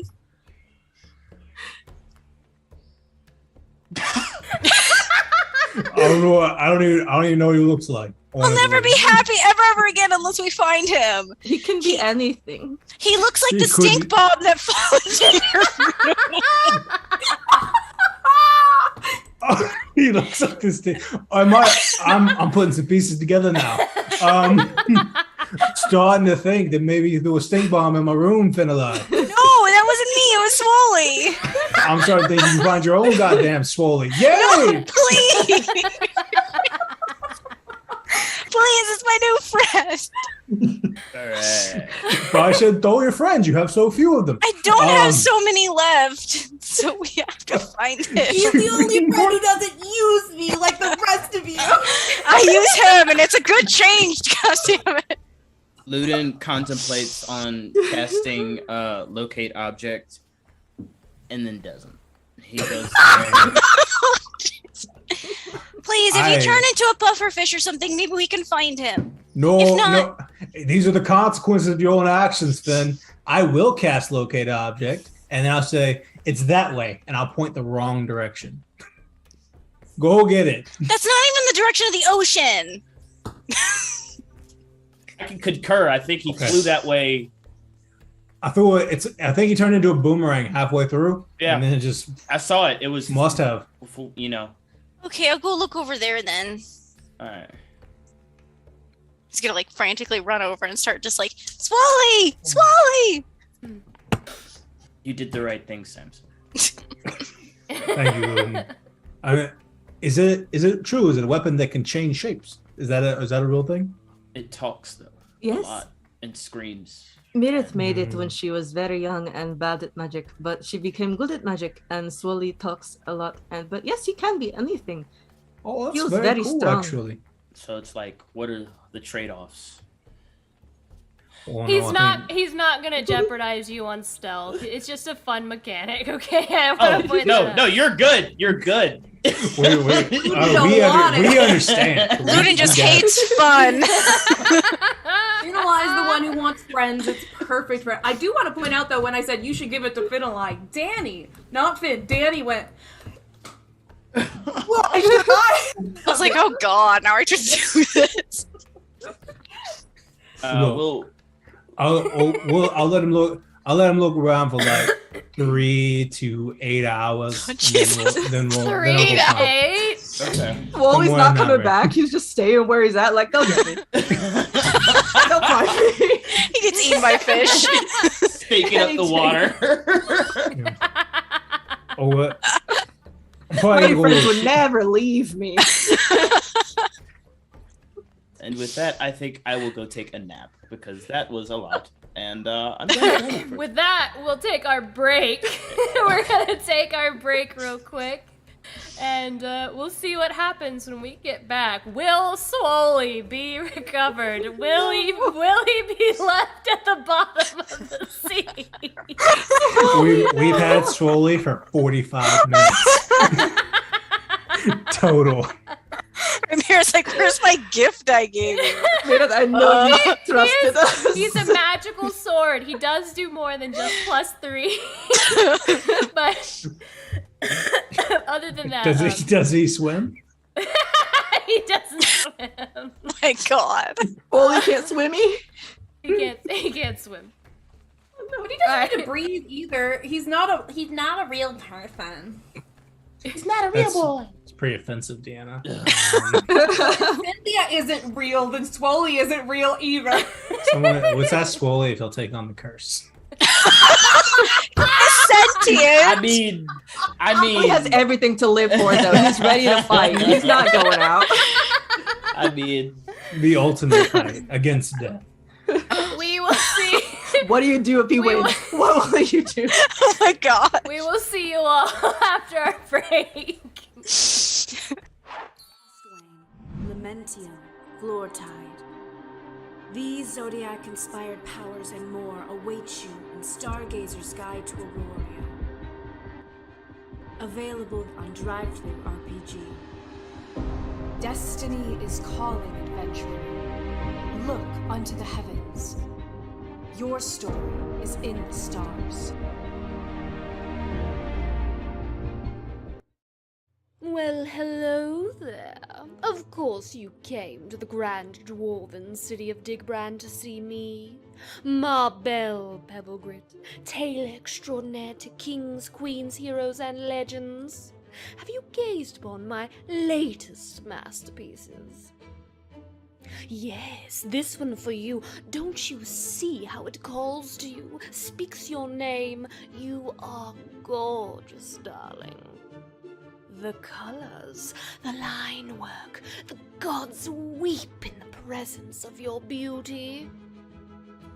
No one has looked more stunning in a pebble grit design. Please, I cannot bear to gaze upon your perfection for too long. You can find this mesmerizing merch at inkinliar.com. Go and unleash your fabulosity today and help support Inkinliar. Do stop by my shop again. You simply must tell me about all that adventuring thing. Well, ta-ta, darling.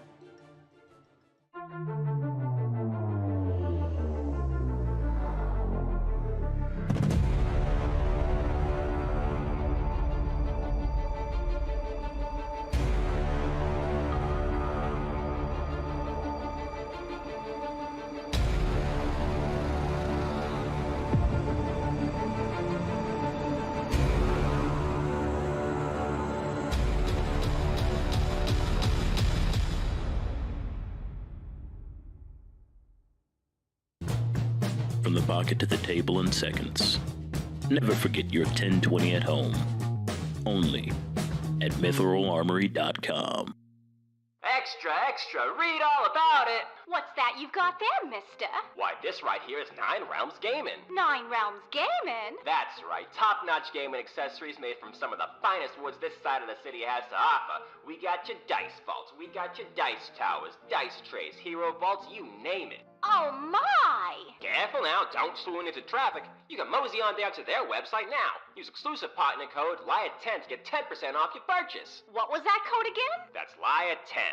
LYRE10 at 9realmsgaming.com. Hurry, they're selling like hotcakes.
I would corrupt Swoley.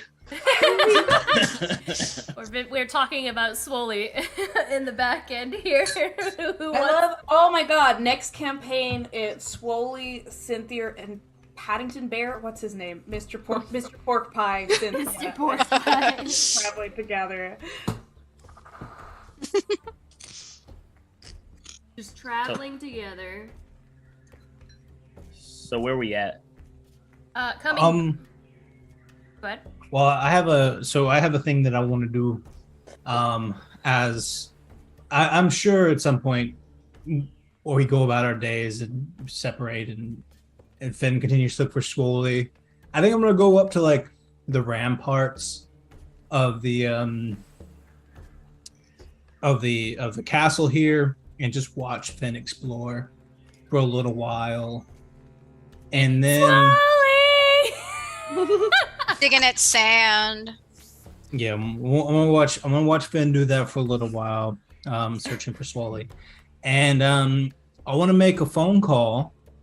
I want to use my special scrying connection that I have my Zodiac stuff to call. I can't remember. I think I'm set for Kaya or Henevy. I can't remember who it is. Do you remember? I think it's Kaya. Okay. I think it's Kaya. All right. I'm gonna call. I want to call Kaya, and I want to cast Sending to her. And basically, what I'm doing is I'm trying to communicate our situation, but it's kind of hard in 25 words. So, I'm gonna say, "Hey, Kaya, it's Thompson. We need a job to do for someone who's willing to pay anything. Know anybody who fits that bill? Your favorite Fae, Thompson."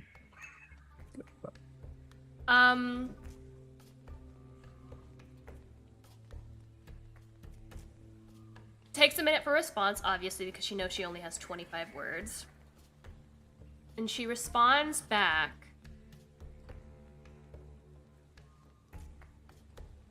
North of Thrice. South. Fryghost Lake.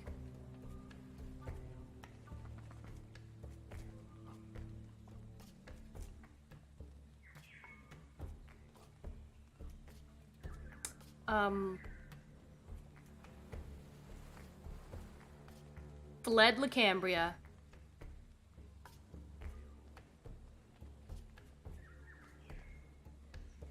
Dragon.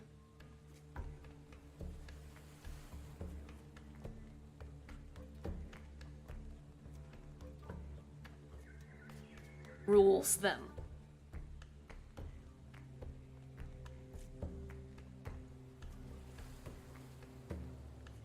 That's very interesting.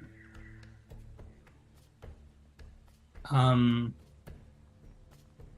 gonna go ahead and take my. I think I'm gonna burn another spell because I know we're not going anywhere today, so I know we're getting another rest. I'm gonna take my margarita because we've been day drinking since we got here. Day drinking. I'm gonna cup it with both hands, with a goblet, and then, or I'm gonna cup it with one hand, then take one finger and start to spin it, the way that Samson does, and his eyes turn green, and that kind of orange, and then they flare into the orange sunset that he likes to do. I'm gonna scry on Kaya, see if I can figure out where she is. Okay. Really, I'm just looking at her, trying to make a good guess about where she might be. Like if she's back in the Wildwood, if she's at some other location I might recognize, anything like that. When you scry, can you hear? Hear when you're scrying? I think you I could. Remember when I scried on my parents? I could hear them. You can see and hear a Mhm. particular creature you choose. Okay. If they don't want to be seen, then they can make a save, but they don't have to. It makes sense that it's probably you, I'm supposed. You see Kaya. She is in the middle of a looks to be some sort of like war room in a cavern. It looks like the one in Saltstone. You know which one? Like the basement behind the wine bottles. It looks like it's like that exact one. Like she's back at Saltstone right now. She's back at Saltstone. She's talking to Cassian. She's talking to Zemlin. Sylvia is in the room, and it's like, that was Samson. He looking for some sort of job. Sounds like willing to do anything. We haven't had time to handle. We haven't had time to handle the situation from Cambria. We've been fleeing the city. Perhaps we should send someone their way, or Zemlin, could you possibly send to Samson once more? So now that I know where she is, and I got a sense of that, I know I can go visit her. We can like transport via plants and all go if we want to. But I know where she is, and we can go get more information as well. So I'm gonna look down. What's Finn doing? How's his exploration process going? Currently, he has climbed a tree, and he's like trying to look through the branches and the leaves to see if maybe Swoley fell in one of those. I'm gonna watch Finn struggle, and then smell my shirt and the lingering stench, and let him continue to search for a few more hours. And then I'll go find Prey. At some point, but if someone else is doing something else between now and then, it's fine. I'm sleeping. You gotta talk to Reese first, right? Yeah, I mean, we didn't get a lot of Samson in the first half, so I don't care which one we do first. But Esperis is standing in front of Luden's door when he gets back to his room. Do you want to do rollies, Daniel, or do you want? Oh, you can go first. That happens while I'm looking for Prey, and then I'll go talk to Prey afterwards. So Luden, as you head back to your room, Esperis is. She's not like standing in front of the door like you shall not pass. She's just standing in the hallway, leaning against the wall next to your door. I assumed you might want some time to yourself, so I came here to be very irritating, I assume. Mm-hmm. Well, I have very little information on Asteria, and then some other information that might help you make your decision if you have time to listen to it. Yeah. What's up? Just in the hallway? Yep. Okay. Well, I tried to make contact with Asteria, and she does not wish to speak with me. So I am not certain of her whereabouts exactly, except that I know she's alive, and she received the messages. That's fairly easy to report. The other statement is a little bit more complicated, but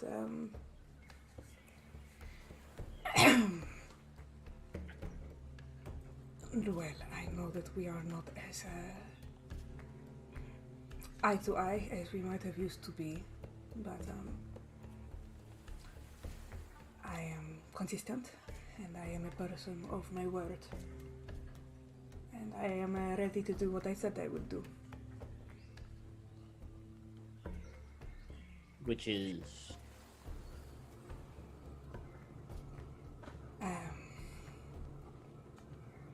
It was difficult to do when speaking in cloak language, but I don't know if you have recognized, but Levi has fully just fucked off.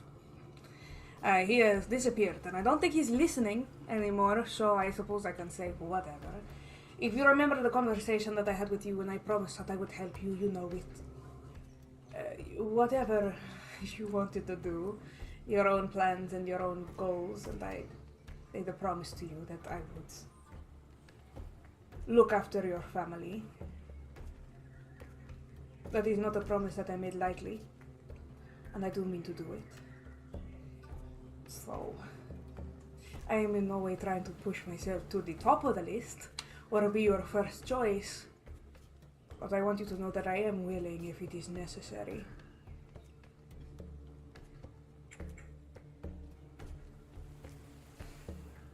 Okay. Thank you.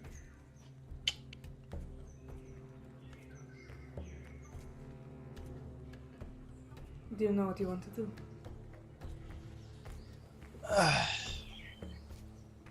I think that there's a lot more to discuss. I'm sure it'll come to me. But for now, I think that's a group decision. And when it comes down to it, we do have other people that are willing to also die.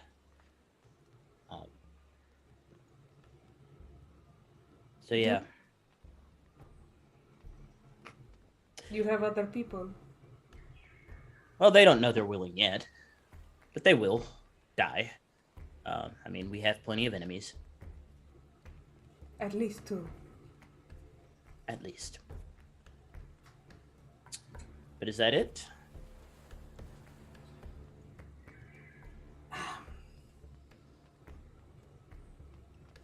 I suppose I just came to tell you that yes, I'm still willing to die for your family, but I can fuck off now if you want me to. I don't need you to die for my family, Esperise. I never asked you to do that. I know you didn't. Yeah. Yeah, sorry.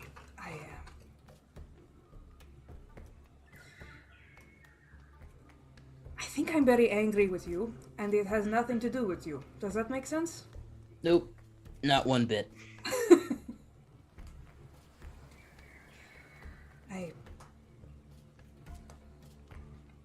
I am just sorry to see.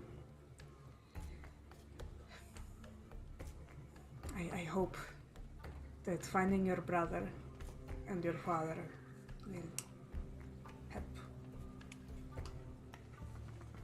Yeah.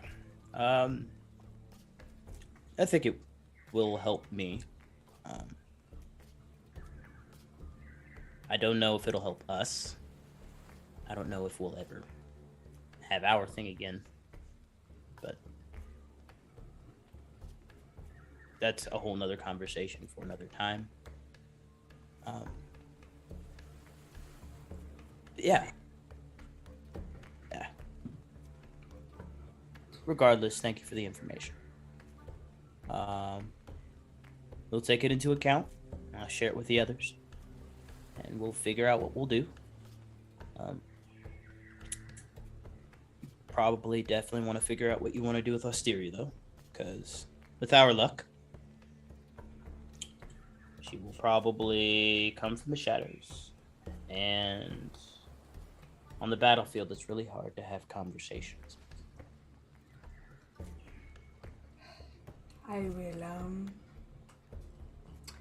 sure there are many discussions to be had, and something will come to me.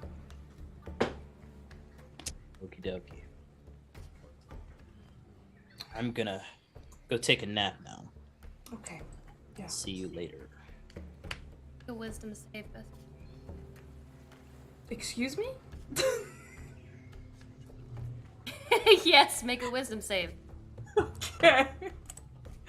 My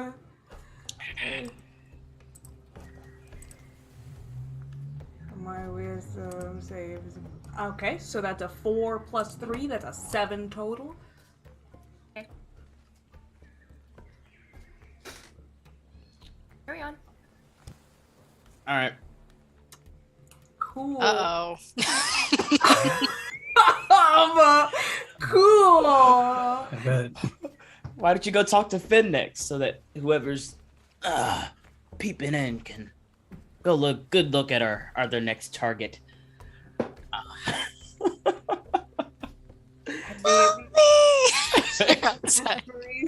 Says goodnight to Luden and then stands there in the hallway for like a full 7 minutes.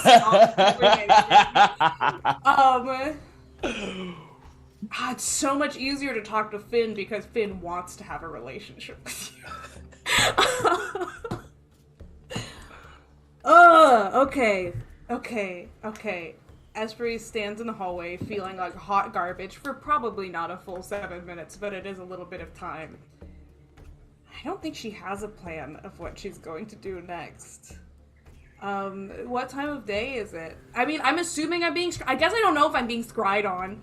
I don't know. What time of day is it? It is probably, afternoon. Afternoon. It's grind time. Mid-afternoon. I mean, Esprit still feels like shit. She is still recovering from the wish thing for another 24 hours now. So she's probably gonna go back to her blanket cocoon and spend some time with her books, honestly. And that's probably where she'll spend the rest of the day until dinner, unless somebody has something else they want to do.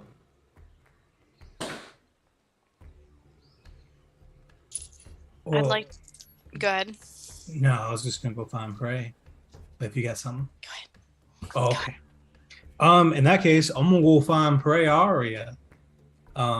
Wherever she might be. Where is the queen of everything? I think she's found a nice spot on the beach and she's just chilling. Is it anywhere close to where Finn is loafing around? Maybe. Yeah. You definitely hear him in the distance. Like, Sully!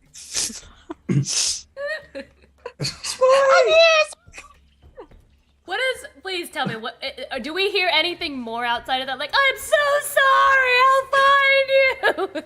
I didn't mean to use resisting bomb. Next time I'll just make sure that Samson doesn't throw you wherever he threw you. I'm sure I'll find you. Just don't move anywhere, okay? Not that you can. Wait, can Sully move himself? Can he like float if he wants to, or is he just like? I don't know. I'm gonna have to see if there's anything buoyant. He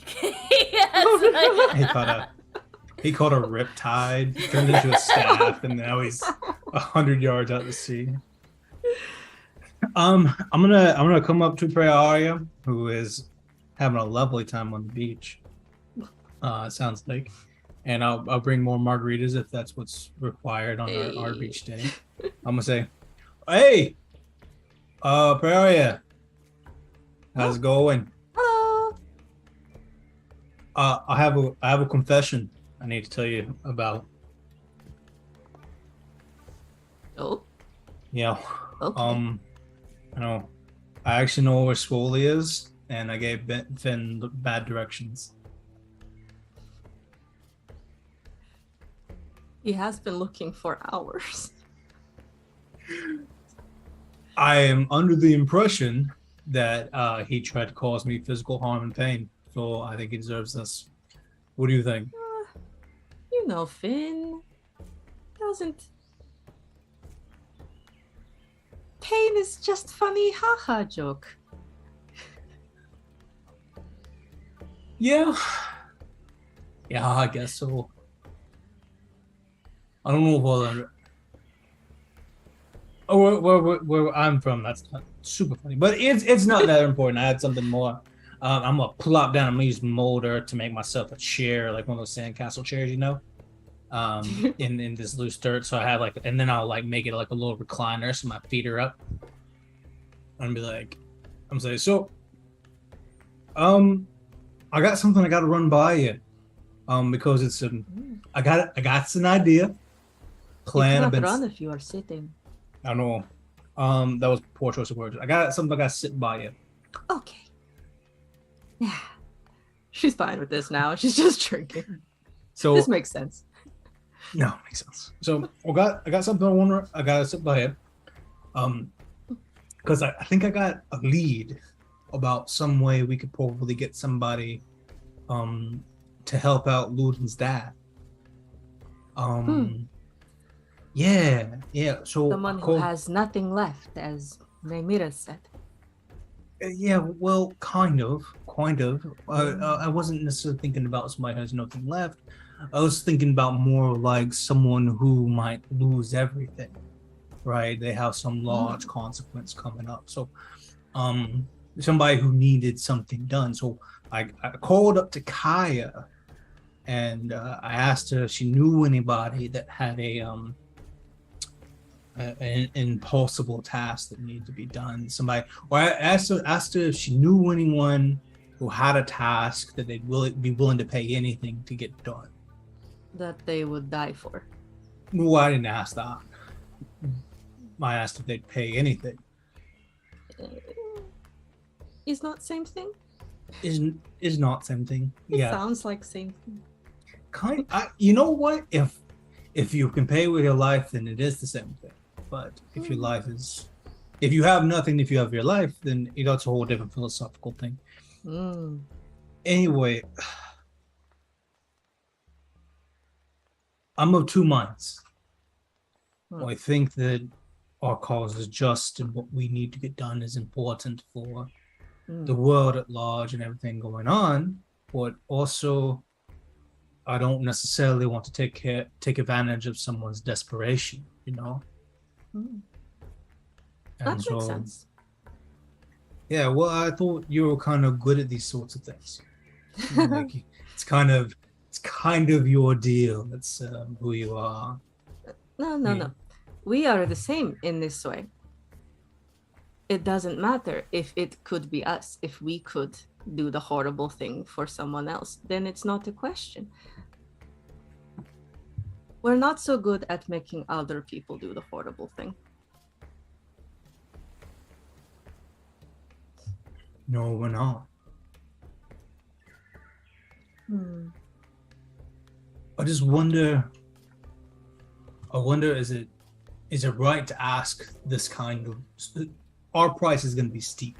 Well, obviously, we're going to ask them to take on 7, right? Is that fair to ask someone who needs so much? Is that a good or right or justifiable thing to do in your mind?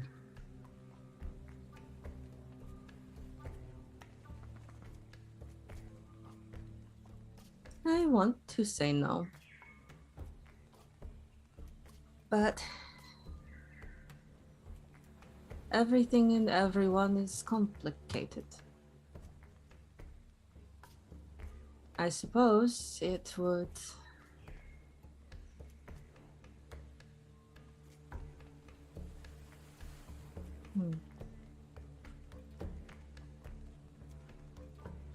I suppose I would feel better if knowing everything, that person chose to do it anyway. But there's still so much we don't know. We do present them a fair deal, at least, right? All the terms laid out, everything is open. They know that they will die when it's all said and done. They know the price they're paying. I'm scared that if we don't try and we don't look in this direction, that we'll end up taking it from someone who didn't know any better. Someone who may or may not deserve it. I'm worried about what the twins will do. Maybe we're thinking about it wrong. Maybe it doesn't matter what we think or what is fair or right.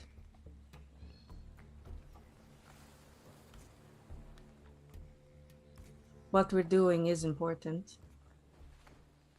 And we agreed a long time ago we were not exactly heroes.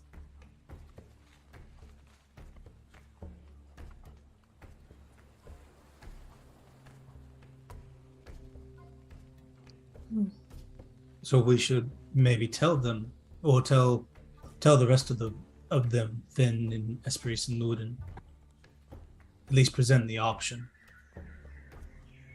Aye. We should. I think we should still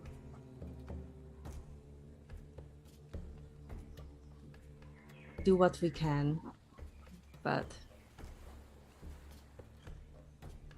it has to be done, does it not?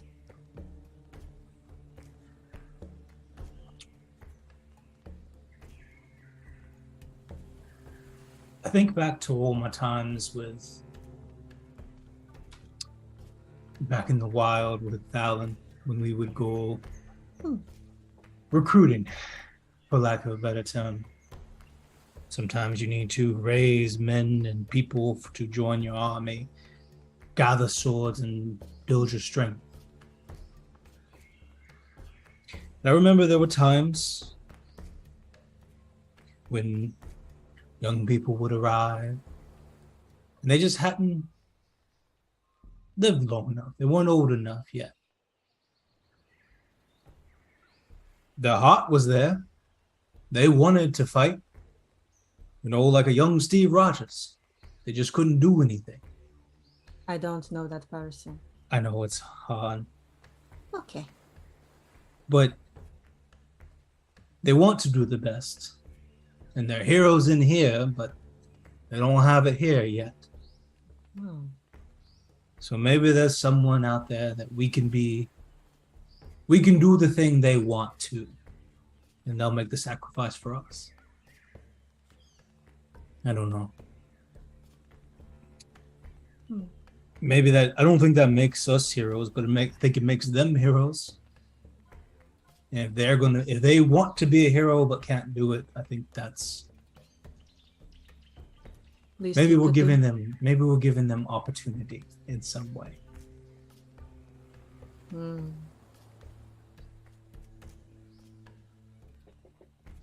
Or maybe I've just spent too long in Shades of Grey. I'm gonna drain my margarita. I think Finlay has that book. Shades of Grey? Right. I think so too. And I should go help him out. Shades I of asked Fae. about it, but He has Shades of Fae. He has 50 Shades of Fae. I have 50 Shades of Fae. I picked it up once. You got very red, many flowers everywhere. That is often a lot. Let me go help out our dear friend and find Schwally, and we'll bring it up to the party tonight at dinner. Yes, maybe we'll go see Kaya. Yeah. I have something to confess to. Do it. Now's the time. She'll reach back into one of her pockets, and she'll take out a little piece of paper, and she'll hand it back to him. And on it says, "Do you want me to do something about this?" And she'll whisper, "I don't want to die." And it's just kind of giggles and goes back to drinking her margaritas.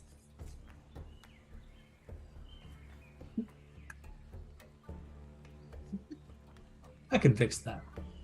I'm gonna put it away, and I'll put it in my pocket like a promise, and I'm gonna go find Finn. Finn's probably a stone's throw away on the beach. Looking under rocks, looking under this turtle that's just going across the beach, and he's just like, Swoley! I think it's over here, Finn. You found him? I think so. I'll recast locate object and look for Swoley. He is, Assuming we're within 1,000 feet of it. You are within 1,000 feet of him. You know where you know the direction that you threw him. It is not the direction that he sent you to, Finn. How did he get so far? The ocean is crazy. He's probably under 4 feet of water. You could probably stand and then just go down and grab him, in some sand. Finn's gonna dive in the water.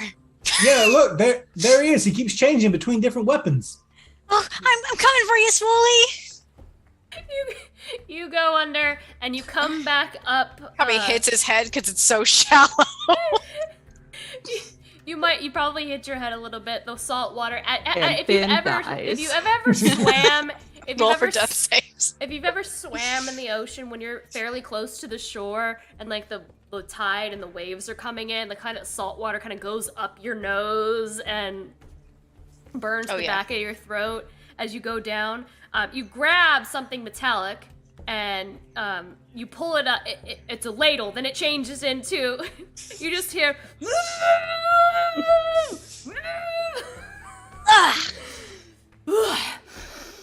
I almost drowned. I'm so glad I found you in time. Samson helped me. You can say thank you to Samson too. Thank you, Samson, for You're saving smelly. me. Swolly. Swolly, more like smelly. It's pretty salty. I knew you'd come back for me. Yeah. I knew you Samson, wouldn't leave me. I would never leave you. In a million bazillion years. Samson, You his met him today. his full name is Silly Weapon of Lovable Lashings. Yay! Yay! That is so fun. Like, oh my god. Is he still a ladle? He's still a ladle. He's gonna dip the ladle and splash Samson. You splash Samson. I'm like catapult Swolly. Okay, well, thank you for helping me find Swoley. I thought he was done for. You did fantastic, Finn. Thanks. Well done. You too. I know teamwork is the best kind of work. Why did you throw me? You stunk. Touche. If you shower more, people want to hang out with you. So I don't have any. Look, Swoley has a lot of cool skills. Look, why don't you show Samson what you can turn into?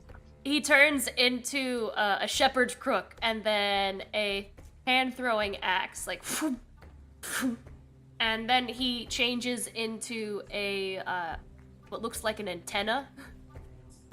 What's like this? Like a wand. Like shake it. It looks Oh, it's a like wand. yeah, it looks kind of like an antenna. Boing, boing. that's adorable, Finn. He turns. Yeah. He turns to a triangle next, and like you can like ding, ding, ding, ding. Aw, it's Like like the weapon of music. That's such a cute trick. Well done. Yeah, it was a gift from Ramirez, apparently. She gave you gifts? Well, she didn't give me a gift. She gave Prey a gift. She likes Well, Prey that makes best, I sense. think. I think everybody likes Prey best. She's wonderful and terrific, and I love her. Mm-hmm. But then Prey didn't want it, I guess, so I guess I'm just I'm carrying him around for now. I mean, you could just, yeah. I'm so ready to murder. Yeah. We're gonna murder. Ooh, fun facts. I've got an idea that we can do some murdering, but I'll tell you about it later.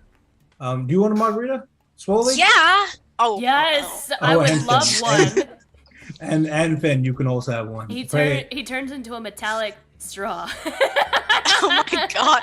Oh my god, so we can both drink out of it. This is so cool. You're the best, Swoley.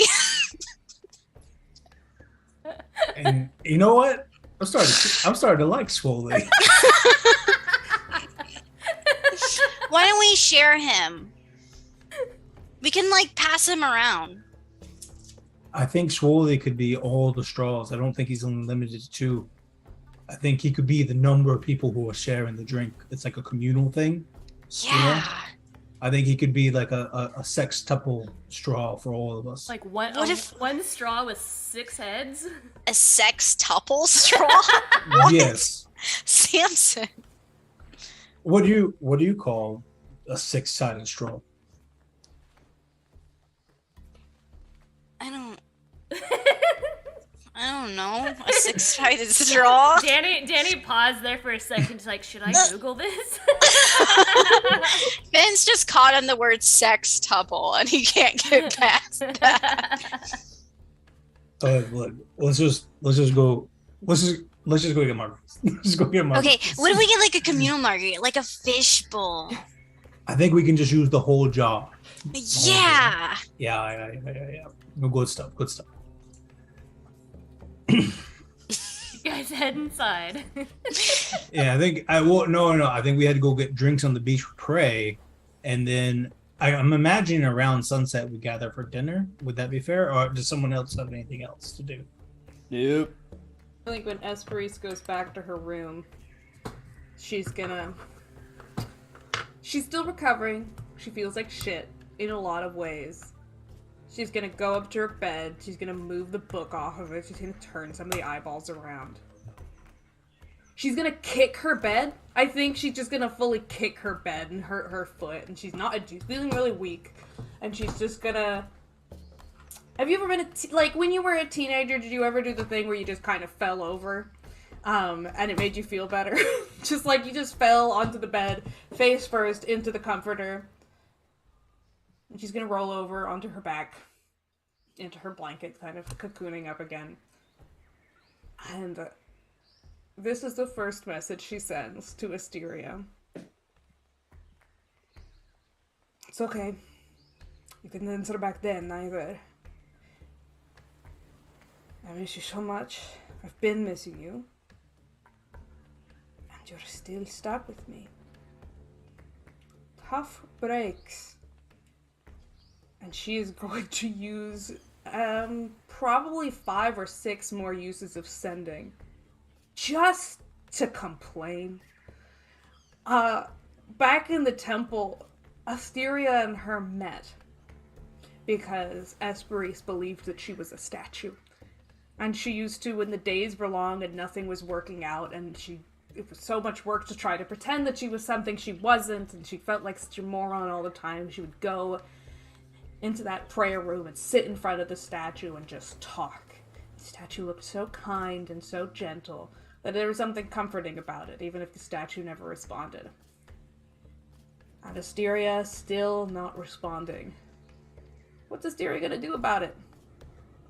She's just going to, without using any specific names, or where she is, or anything that could give Asteria any useful information. So you remember how you used to tell me that I should want things for myself? That's advice that I've been given by many, many people, and no one is ever happy when I actually do it. But the thing is, no one ever actually asks me to do anything, and then I get angry when I do it and they're not grateful. That doesn't make any fucking sense, does it? And she'll go on in this fashion until she runs out of spell slots. And that's how she's gonna spend her afternoon, with her newfound sending ability of talking to someone who always listened even when Esperise was wrong. I love that. Luden sleeps. It makes so much sense that she's not responding, and it's so poetic, and I love it.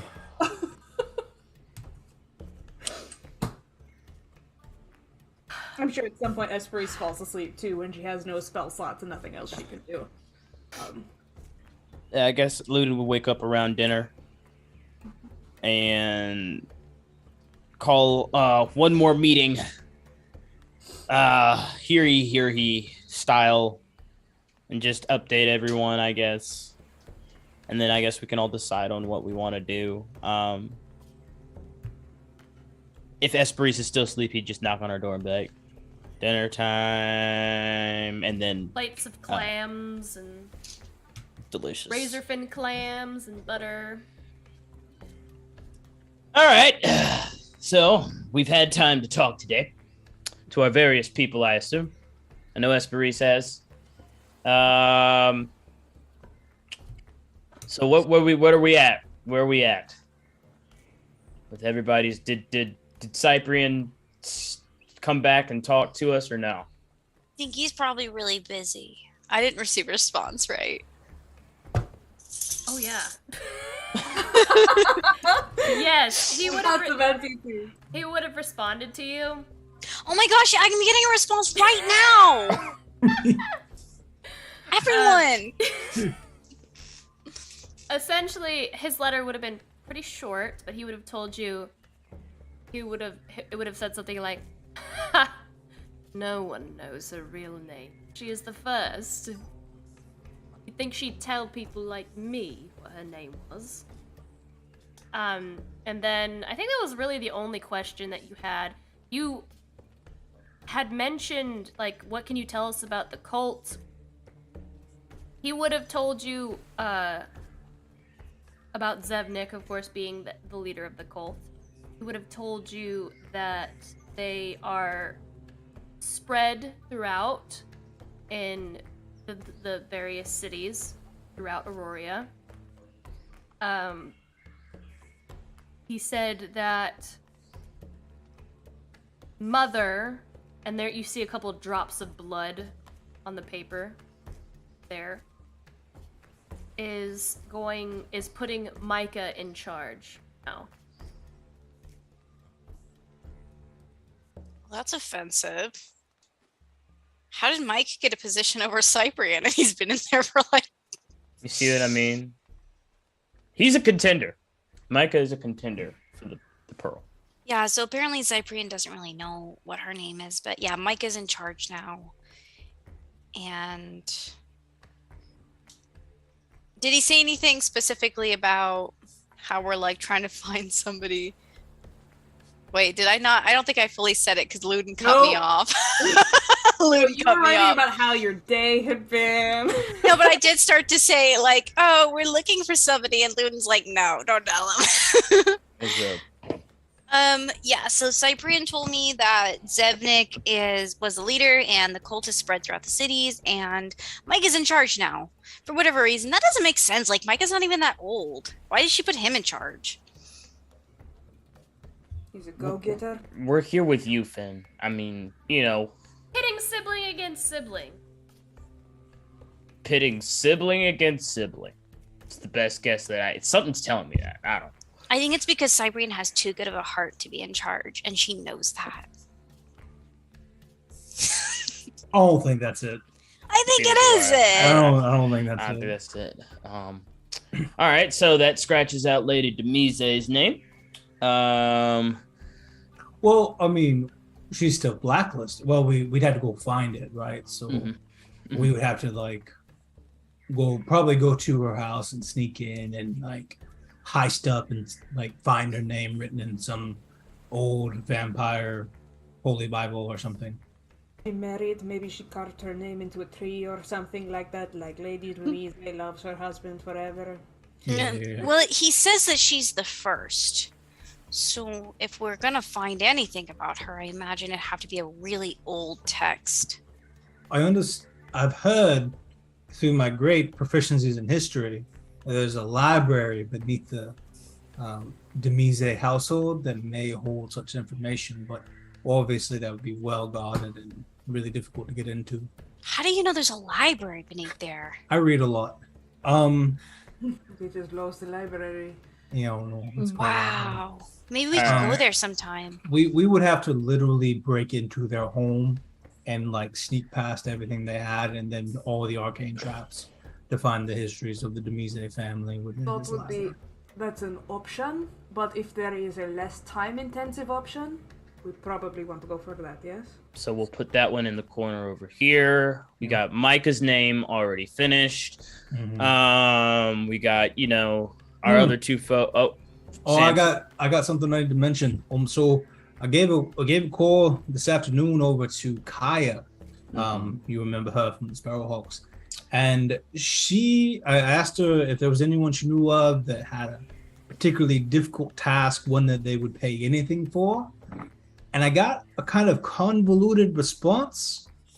But when I scryed on her later, it seemed like they were kind of talking about a few things and they might know some people who need some help and would be willing to pay. I asked pay anything, but we could go speak with her for more information potentially. and we might be able to find someone who has a task or an adventure we could complete, who would be willing to pay the price of their life. Okay. Yeah, I mean, I'm willing to ask. I'll probably ask Kaya and as well. You never know. We might even have to do it. We'll see what Kaya says. So there's Kaya. There is putting Demise in the corner. Probably not going to do that because that's forever. And then those are the two people we asked. And Osteria, you want to give that information, Esperise? Been particularly responsive. I know that she's around and that she's receiving the messages, but not so much only wanting to talk to me or us in this moment. I have informed her that there is no point in her pursuing Finlay at this point. I don't know if it will make a difference for her, but the information is there. So watch your back, Finn. We'll watch it too. So, looks like we have two plans of action. We can either go to Demise's house, or we can go return back to Saltstone. I vote Saltstone. What about everyone else? I think Saltstone makes more sense personally. Any objections to Saltstone? Awesome. So we don't know what the task is yet, but it'd be good to find out. If nothing else, I think it might be easier to choose an unwilling creature than to break into the Mise house. So yeah, we can just find out what Kaya has to say. And then go from there. I'm ready to go whenever you all are. I'm kind of tired of just sitting around anyway. Okay. Is Riza feeling better? I have maybe, what would it be, 12 hours left of feeling like not great. I'm sure I can carry on a conversation. And I'm even, my brain is there. It's just physically slightly easier to knock over, I suppose. But that's always been fairly easy. So. Well, we have rooms over there as well. I mean, unless there are objections, we could wrap up dessert, maybe have a coffee, sober up a bit, and then I could take us over there tonight. Oh, Sona, can I put alcohol in coffee? Yes, it's called Kahlua, and it's fantastic. Ah, excitement. Praria, I don't mean... This is just a question. There is no right answer to it. Okay. Being sober today.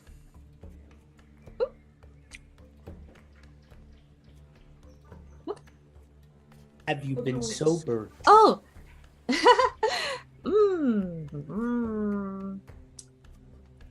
No. Okay. Thank you for letting me know. No problem. Coffee, please. The audacity.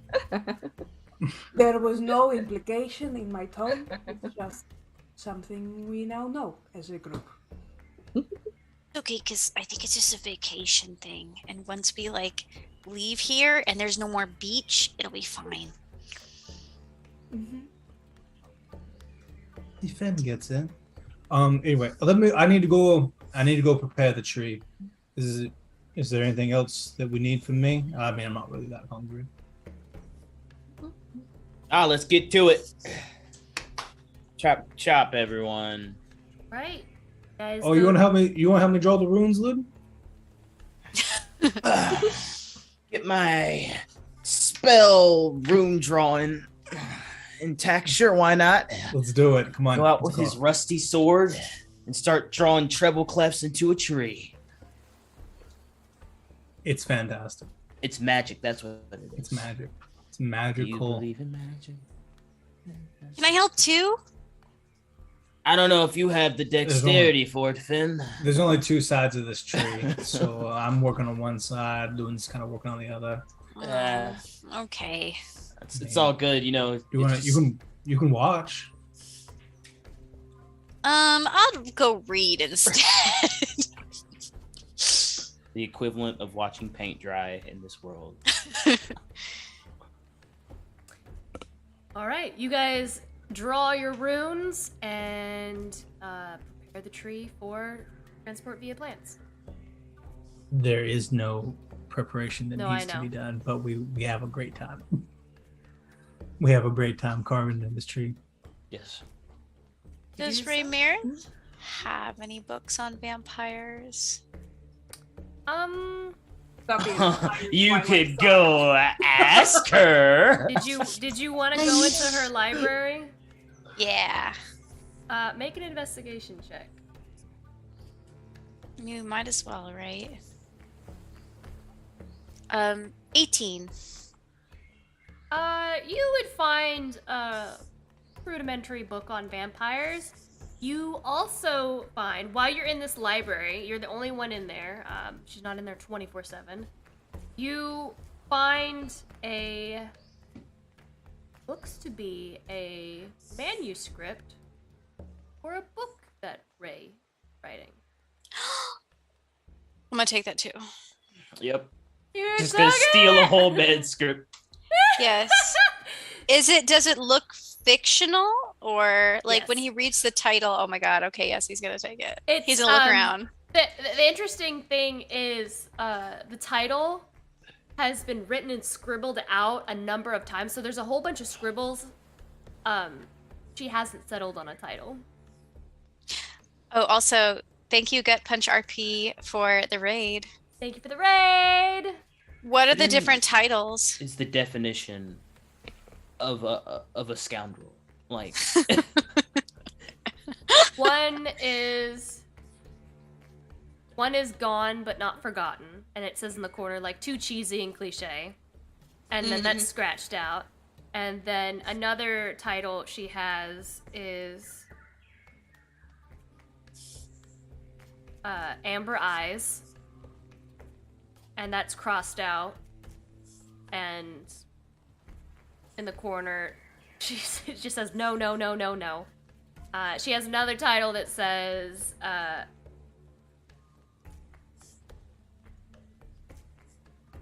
It Ends With Us. That's crossed out. That's a Coho reference. And then the final one that she has on there is A Tale of Dark and Light. So when Ramirez said, I want to be a voice for those who have had no voice, she meant, I want to write smutty vampire erotica. She does. No, okay, so she does. You can do both. I want to point out she has some other written pieces that seem to be more nonfiction based. That are kind of off to the side, that are neatly stacked. But she has this one that's kind of out, and it looks much longer, and it looks like a personal work of hers. Yeah, Finn's definitely slipping it into his bag. And he's gonna run out of the library. Have those books. The nonfiction pieces or the smutty vampire? The smutty vampire one. It's well, not the fiction.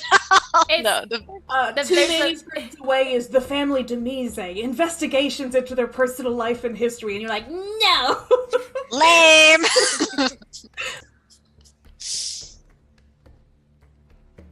Yeah. Well, I'm gonna go out. Samson, Lunar, are you done yet? I look at Luden's side. Is it appropriately carved up? let's see. Performance check. It is 2 worthy. Oh no. So this chicken scratch just like I looked at Finn, I'll be like, it takes a master to do this, okay? It takes time. I think you're getting I better, know. Luden. That's why I wanted to do it. It's okay. I think I'm done, and you could definitely look at it. It's just like the first layer of bark's gone. That's It about looks it. really good. Ludin, it looks like art. I know. I'm a magician. Wait, I think you're getting better at this, buddy. Thank You're you. definitely getting faster.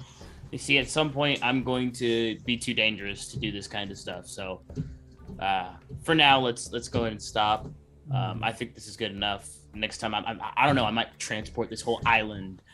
What if you carved these into your arrows and then you shoot them at somebody and an arrow hits somebody and then it transports them somewhere else? I need a conduit like Samson to like aim where the magic goes. So I don't know where he teleport No, to. I feel like if you have a tree that has the symbols carved into it, and then you make the arrows out of that wood, then it would send them through that tree where the arrows came from. I don't know if you know about this type of magic, Esper. Yeah, It's like it's a thing that Samson had to teach me a long time. Like it's not just like innate, you know. This is that makes sense. I apologize. Yeah. It's okay. It's okay. You can.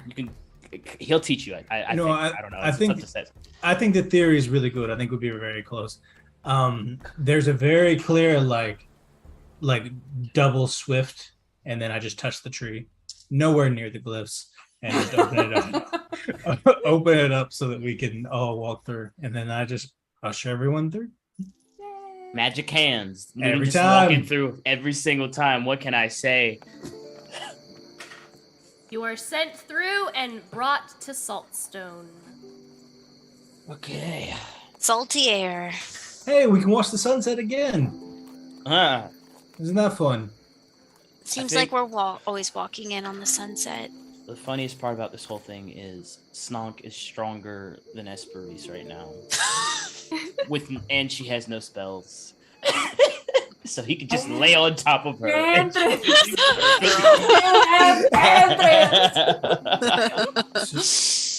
Snonk often carries a lot of political power, so I think He does. Yeah. He is the, what is it called? The Lord of Saltstone, but also just the replacement Lord of Saltstone. He's like the Seneschal of Saltstone right now. Yeah, he's like the Regent Saltstone Lord. Do we want to just go ahead and the steward of Saltstone? Do we want to go bother them now? Why not? Well, yeah, I think they're down in the war room. No, they were earlier. They probably went to lunch. If we knock on the door, they'll come dinner find us, time. I'm sure. They probably went to dinner. Yeah. I'm sure it'll be fine though. Alright, let's go talk! You head into Saltstone, you see the various servants. Of course, they greet you, Fenelai, as Master Thorn, and the rest of the servants also greet you all as well as you're led. I'm assuming you ask for Kaya and Cassian, and you are all led down into the war room. And Kaya does, the moment she sees you, she goes, Samson, received your message. Assuming that is why you are here. You got it. That's it. Right. Would you like to be a little bit more specific? So you're wanting just a job? No, yeah, so, well, it's not really my place. Ludin, tell them our situation, what we got going on. Sure. We found a way to kill the last 7. It's wonderful. Wonderful news. Yes. But to do this, we need a willing volunteer to give their life. So... I see. Yeah. We're looking for somebody willing to do that. Are you willing to give your life to end this whole thing? I command entirety of the Sparrowhawk, so not entirely sure my loss of leadership would value. That's fair. That's fair. Is this the only? Why does someone have to die? You have all of these different things that they have to do to, Can we not just kill creature? You can't just kill any of the 7. There's always a price that has to be paid. Price is death?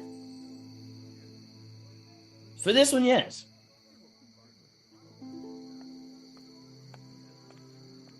So, anyway, if you can find someone that has that want, that would be preferable to another method that we've come up with, and that is forcing it upon someone. Potentially our greatest nemesis. Do we have one of those? Do you have one of those? We can add them to the list of potentials. Nemesis. There are many individuals that love to see come to justice, of course, but,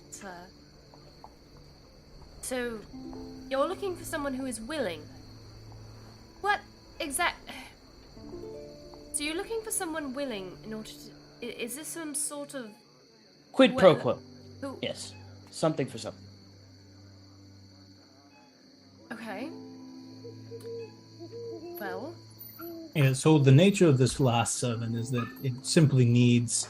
We need someone who was willing to make a sacrifice for the good of all of Aurora. And of course, we have final things to do, and of course, as you speak of yourself, someone who is very valuable. Sparrowhawks, we are looking for an individual who is willing to sacrifice for all of us in light of this great threat. And we were hoping that there was someone that maybe you knew, or maybe someone who needed something done, that we could repay them in life before they make the sacrifice for all of us. It's kind of where we were at. Hennevi.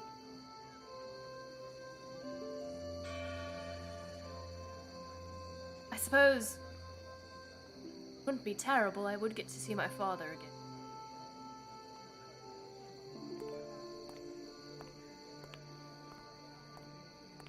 Your father? Yes, if whoever dies, I'm sure gets to pass on, and perhaps she kind of looks like my father sacrificed so much for. Perhaps it would be best to do something good for Lacan. Go ahead, Esperise. Quick clarification. There was something that I think Rhaenyra said about that if they take this on, something happens to their soul, right? Yes, Yeah. exactly. None of you mentioned that, though. Their Okay. soul essentially is obliterated, and they cease to exist on all forms. Okay, because Rhaenyra, I know, talked about Uramir's afterlife, but he didn't get one, right? Same as this person won't get one? Yes. Okay. Cool. Esperise ain't saying shit, but just making sure we all know. That's cool. So what did Kaya say? She seems to be lost in thought at the moment, like there won't be any Sparrowhawks if 7 overrun. None of you will do it. Perhaps I should. Well, there are more things for whoever decides to do this. There is no afterlife. You cease to be.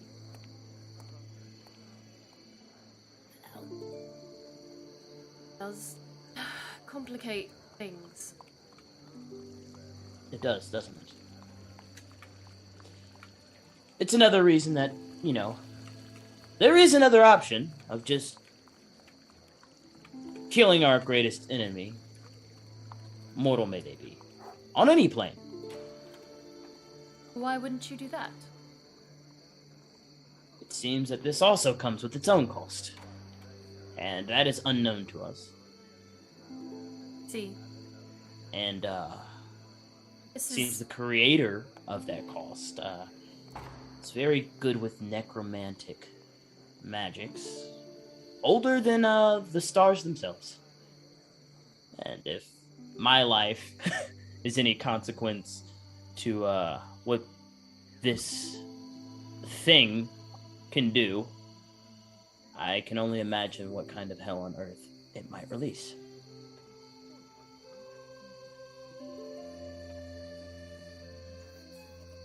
I would need some time to think of that then. She seems hesitant, of course, now that you've brought that up. I do know that you may find someone willing. There is a small township those that fled Lacambria when the Mother of Hungary was decimated, also decimated the population, they began to establish new townships just north of Thrice and south of Krygos Lake. They fled with all of their belongings and valuables, and unfortunately that is not where their misfortune stopped. Such vulnerability and fear has lured an ancient dragon to lay claim to this makeshift remnant of Lacambria. In exchange for protection, the dragon requires all the citizens to offer up weekly tribute. We've been busy with the situation with Digbrand taking over Lacambria that we haven't had a breath to even handle what is going on here. All I've heard is from my scouts is it is an ancient dragon of old, and some have even claimed that it is Krygos himself, awakened from the icy depths of the lake where he has slumbered.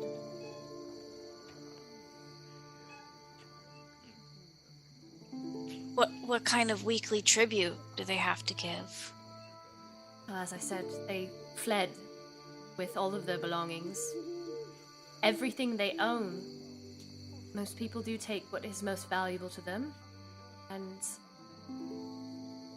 dragons do tend to be greedy, lustful creatures when it comes to gold, all things of value.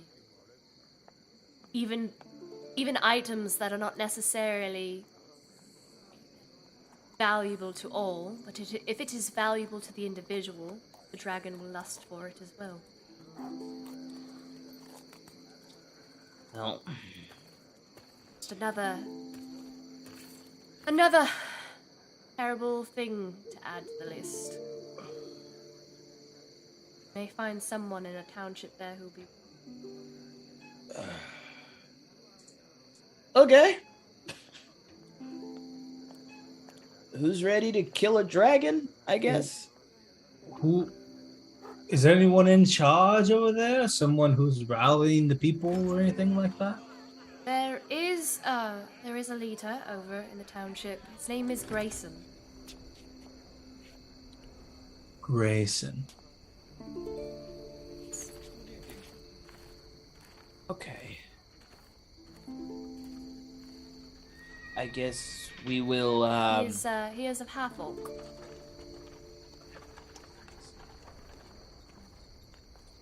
How many people are there? You said a small group. Is it? It's an entire township. It is essentially,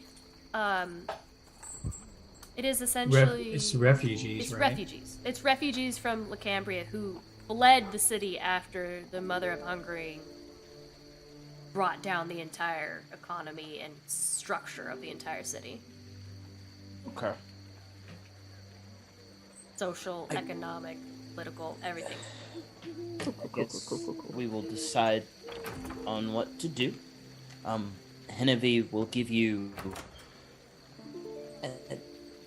let's try this avenue first. Who knows? We might end up learning the dragon's real name. Otherwise... That's exactly where my mind was. That went in the dragon. I thought Krygos was dead. I guess he was just sleeping. Never met a dragon before. I mean, isn't that a canary? Is kind of. Yeah, our little canary can turn into a dragon too. I can turn into a dragon. Dragon You can? We've had a dragon just... Hold up now. We've had a dragon just with us? He can only turn into a dragon like once a year or something. Once a year. It's like a one-time use kind of thing. So normally he is a canary. Okay. You know the one we've ridden on before? Yeah, I know the one that we could have used a dragon to fight, I don't know, the spore-breathing dragon. No, but like Oh, we we need to didn't. save it. Yeah, we didn't need it. We won all those fights, Luden. Okay. You know what? The past is the past. We're all good. Life's But, good. we We're all good. have Sorry, I didn't know if we were all aware of the resource. The canary can turn into a dragon only once. Kind of is a dragon all the time. Maybe we can set Kragos up with the canary. Yeah, we already know his first name, Krygos. I think that's just what people call him.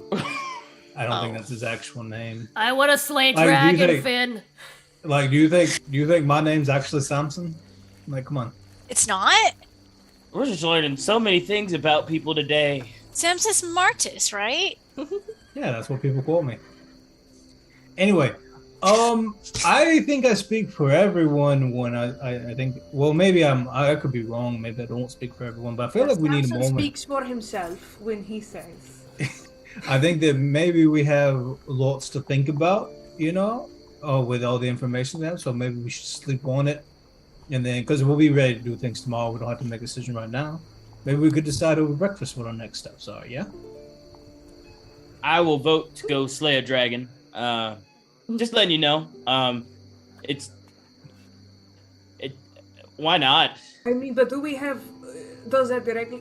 Is there someone lined up there who is going to say yes in return for this? Because we will have to enter into that negotiation anyway, right?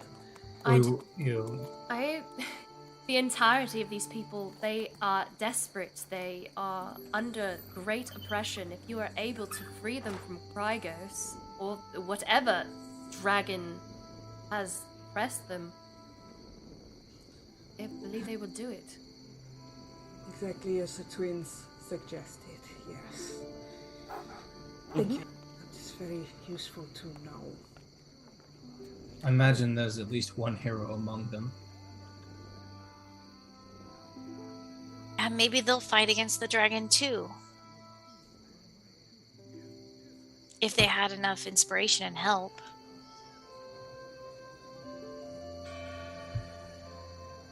I think I have about, 9 hours of misery left in me if we did want to take another rest.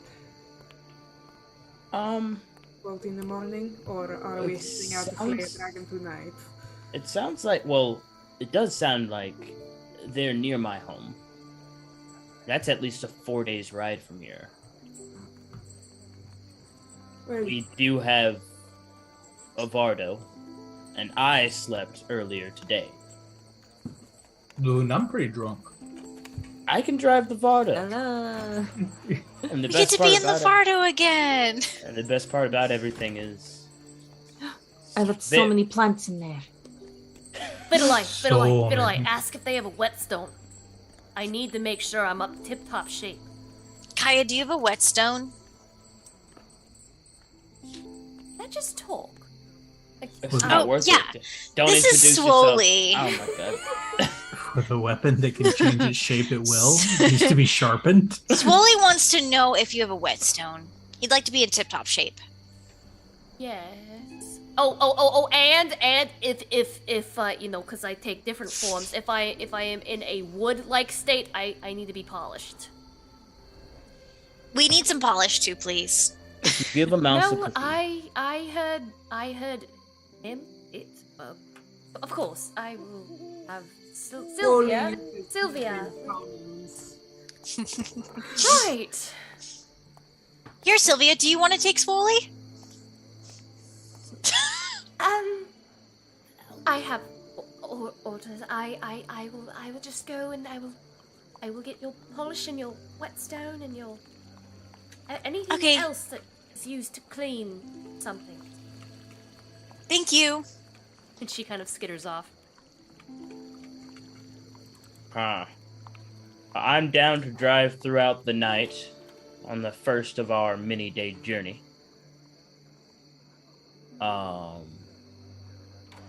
If everyone's okay, to keep you up.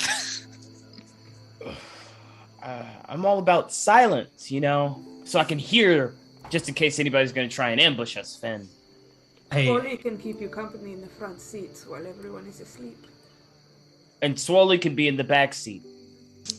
I kind of have a Nah. bit of. I don't know about all of you, but last couple of days I've kind of gotten used to a nice bed. Let me offer you this: if you're all cool with it, why don't we just sleep here? There's actually a tree where I met Volpa, very close to that area, just north of Thrice. It's a place called oh gosh, what is that? There's a little tavern there on Wandering the road. Walnut?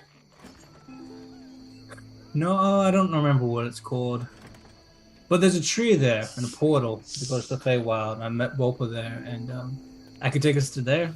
Be very close to where they are. Ooh, Is Volpa here? In Yeah. Saltstone? Yeah. Where is I think it's presumed Volpa's always with Samson. It's just like, is that right? No, Well, but Volpa Volpa's hasn't been with us, right? I've left Volpa here so that she doesn't die. Like, I'm a good pet parent. I'm not like that. Don't you say hi to Volpa while we're here? I have lots of conversations with Volpa when you guys aren't around. We're very close. Right. I just want to make sure that Volpa, because she was so sad when you left the other time. Can we assume this whole time during this conversation you've got Oh, she thought he was like She dead. skittered down the stairs, did that whole and just gets on her back, just like comes up to her, gets on her back. If you've ever seen wolves, she gets on her back, on her like shows her belly, and her tail is just furiously going side to side, and she just gets in front of Samson. Every day I don't use my 6th level spell, I come back and visit Volpa. Like, you guys are like there. I just go back to Saltstone, see Volpa, hang out for 3 hours, and come back. We just don't RP it every time. Daniel isn't as keen as role playing his pets as like Prey and Finlay. Those are family. And Esperise with now Cynthia now. Well, excuse I'm me. not role playing my pet. She just comes up and says, "Mother, I've collected souls." Look, I don't want to bring Volpa where she's got to make dex saves. Snog should be bacon. I don't make the rules. Like, that's like, he should already be dead. Where did that come from? Wow, rude. He's been with us during so many times. We've had to make like wisdom saves and dex saves and taking like 60 damage. Yeah, but Snog is our mascot, so therefore impenetrable. Snog is currently at Sleepaway Military School. Yeah, his kids are being sent to Sleepaway Military School. Look, He's fine. Snog is alive for plot armor only. Yeah, and you know what? It's okay. And so is Volpa, so leave him alone. Boba has been here, probably getting fat, living her best life. She's big as Snog now. Oh, well, she got like a little pot belly now, wobbles when she walks. Adorable. Other than that, I think that's a good place for us to stop for tonight's session. And next session we will begin the journey. I guess it sounds like to taking out a dragon. God. I would like to say that Finn does stay up throughout the night to read this Ray's adventurous novel, whatever it may be. Adventurous? Maybe. I can give you a summary of the story. It's straight up the plot of The Invitation. It has nothing to do with vampires. Oh, it was just sorted the same, like on the same shelf. It was misshelved. You saw it on the desk. You saw it on her desk. Like, there's a desk in the library. I took it from her desk. It was sitting on the desk, and then regrets. Yeah, that's I should have clarified. It was sitting on the desk like she was recently working on it, and she left it there. Shit! We'll never see her again. She's never gonna know how the book ends. Like. It's gonna be okay. I'm gonna introduce her to Fennelfob, and they're gonna be like best friends. I'm gonna match them up.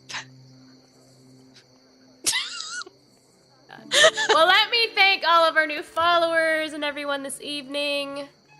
Let's see. Thank you, Goblets and Warlocks, for the raid of 24. Thank you, Little Bones 309 for the follow. Stargana for the follow. Rad Trills for the follow. Nylish for the follow.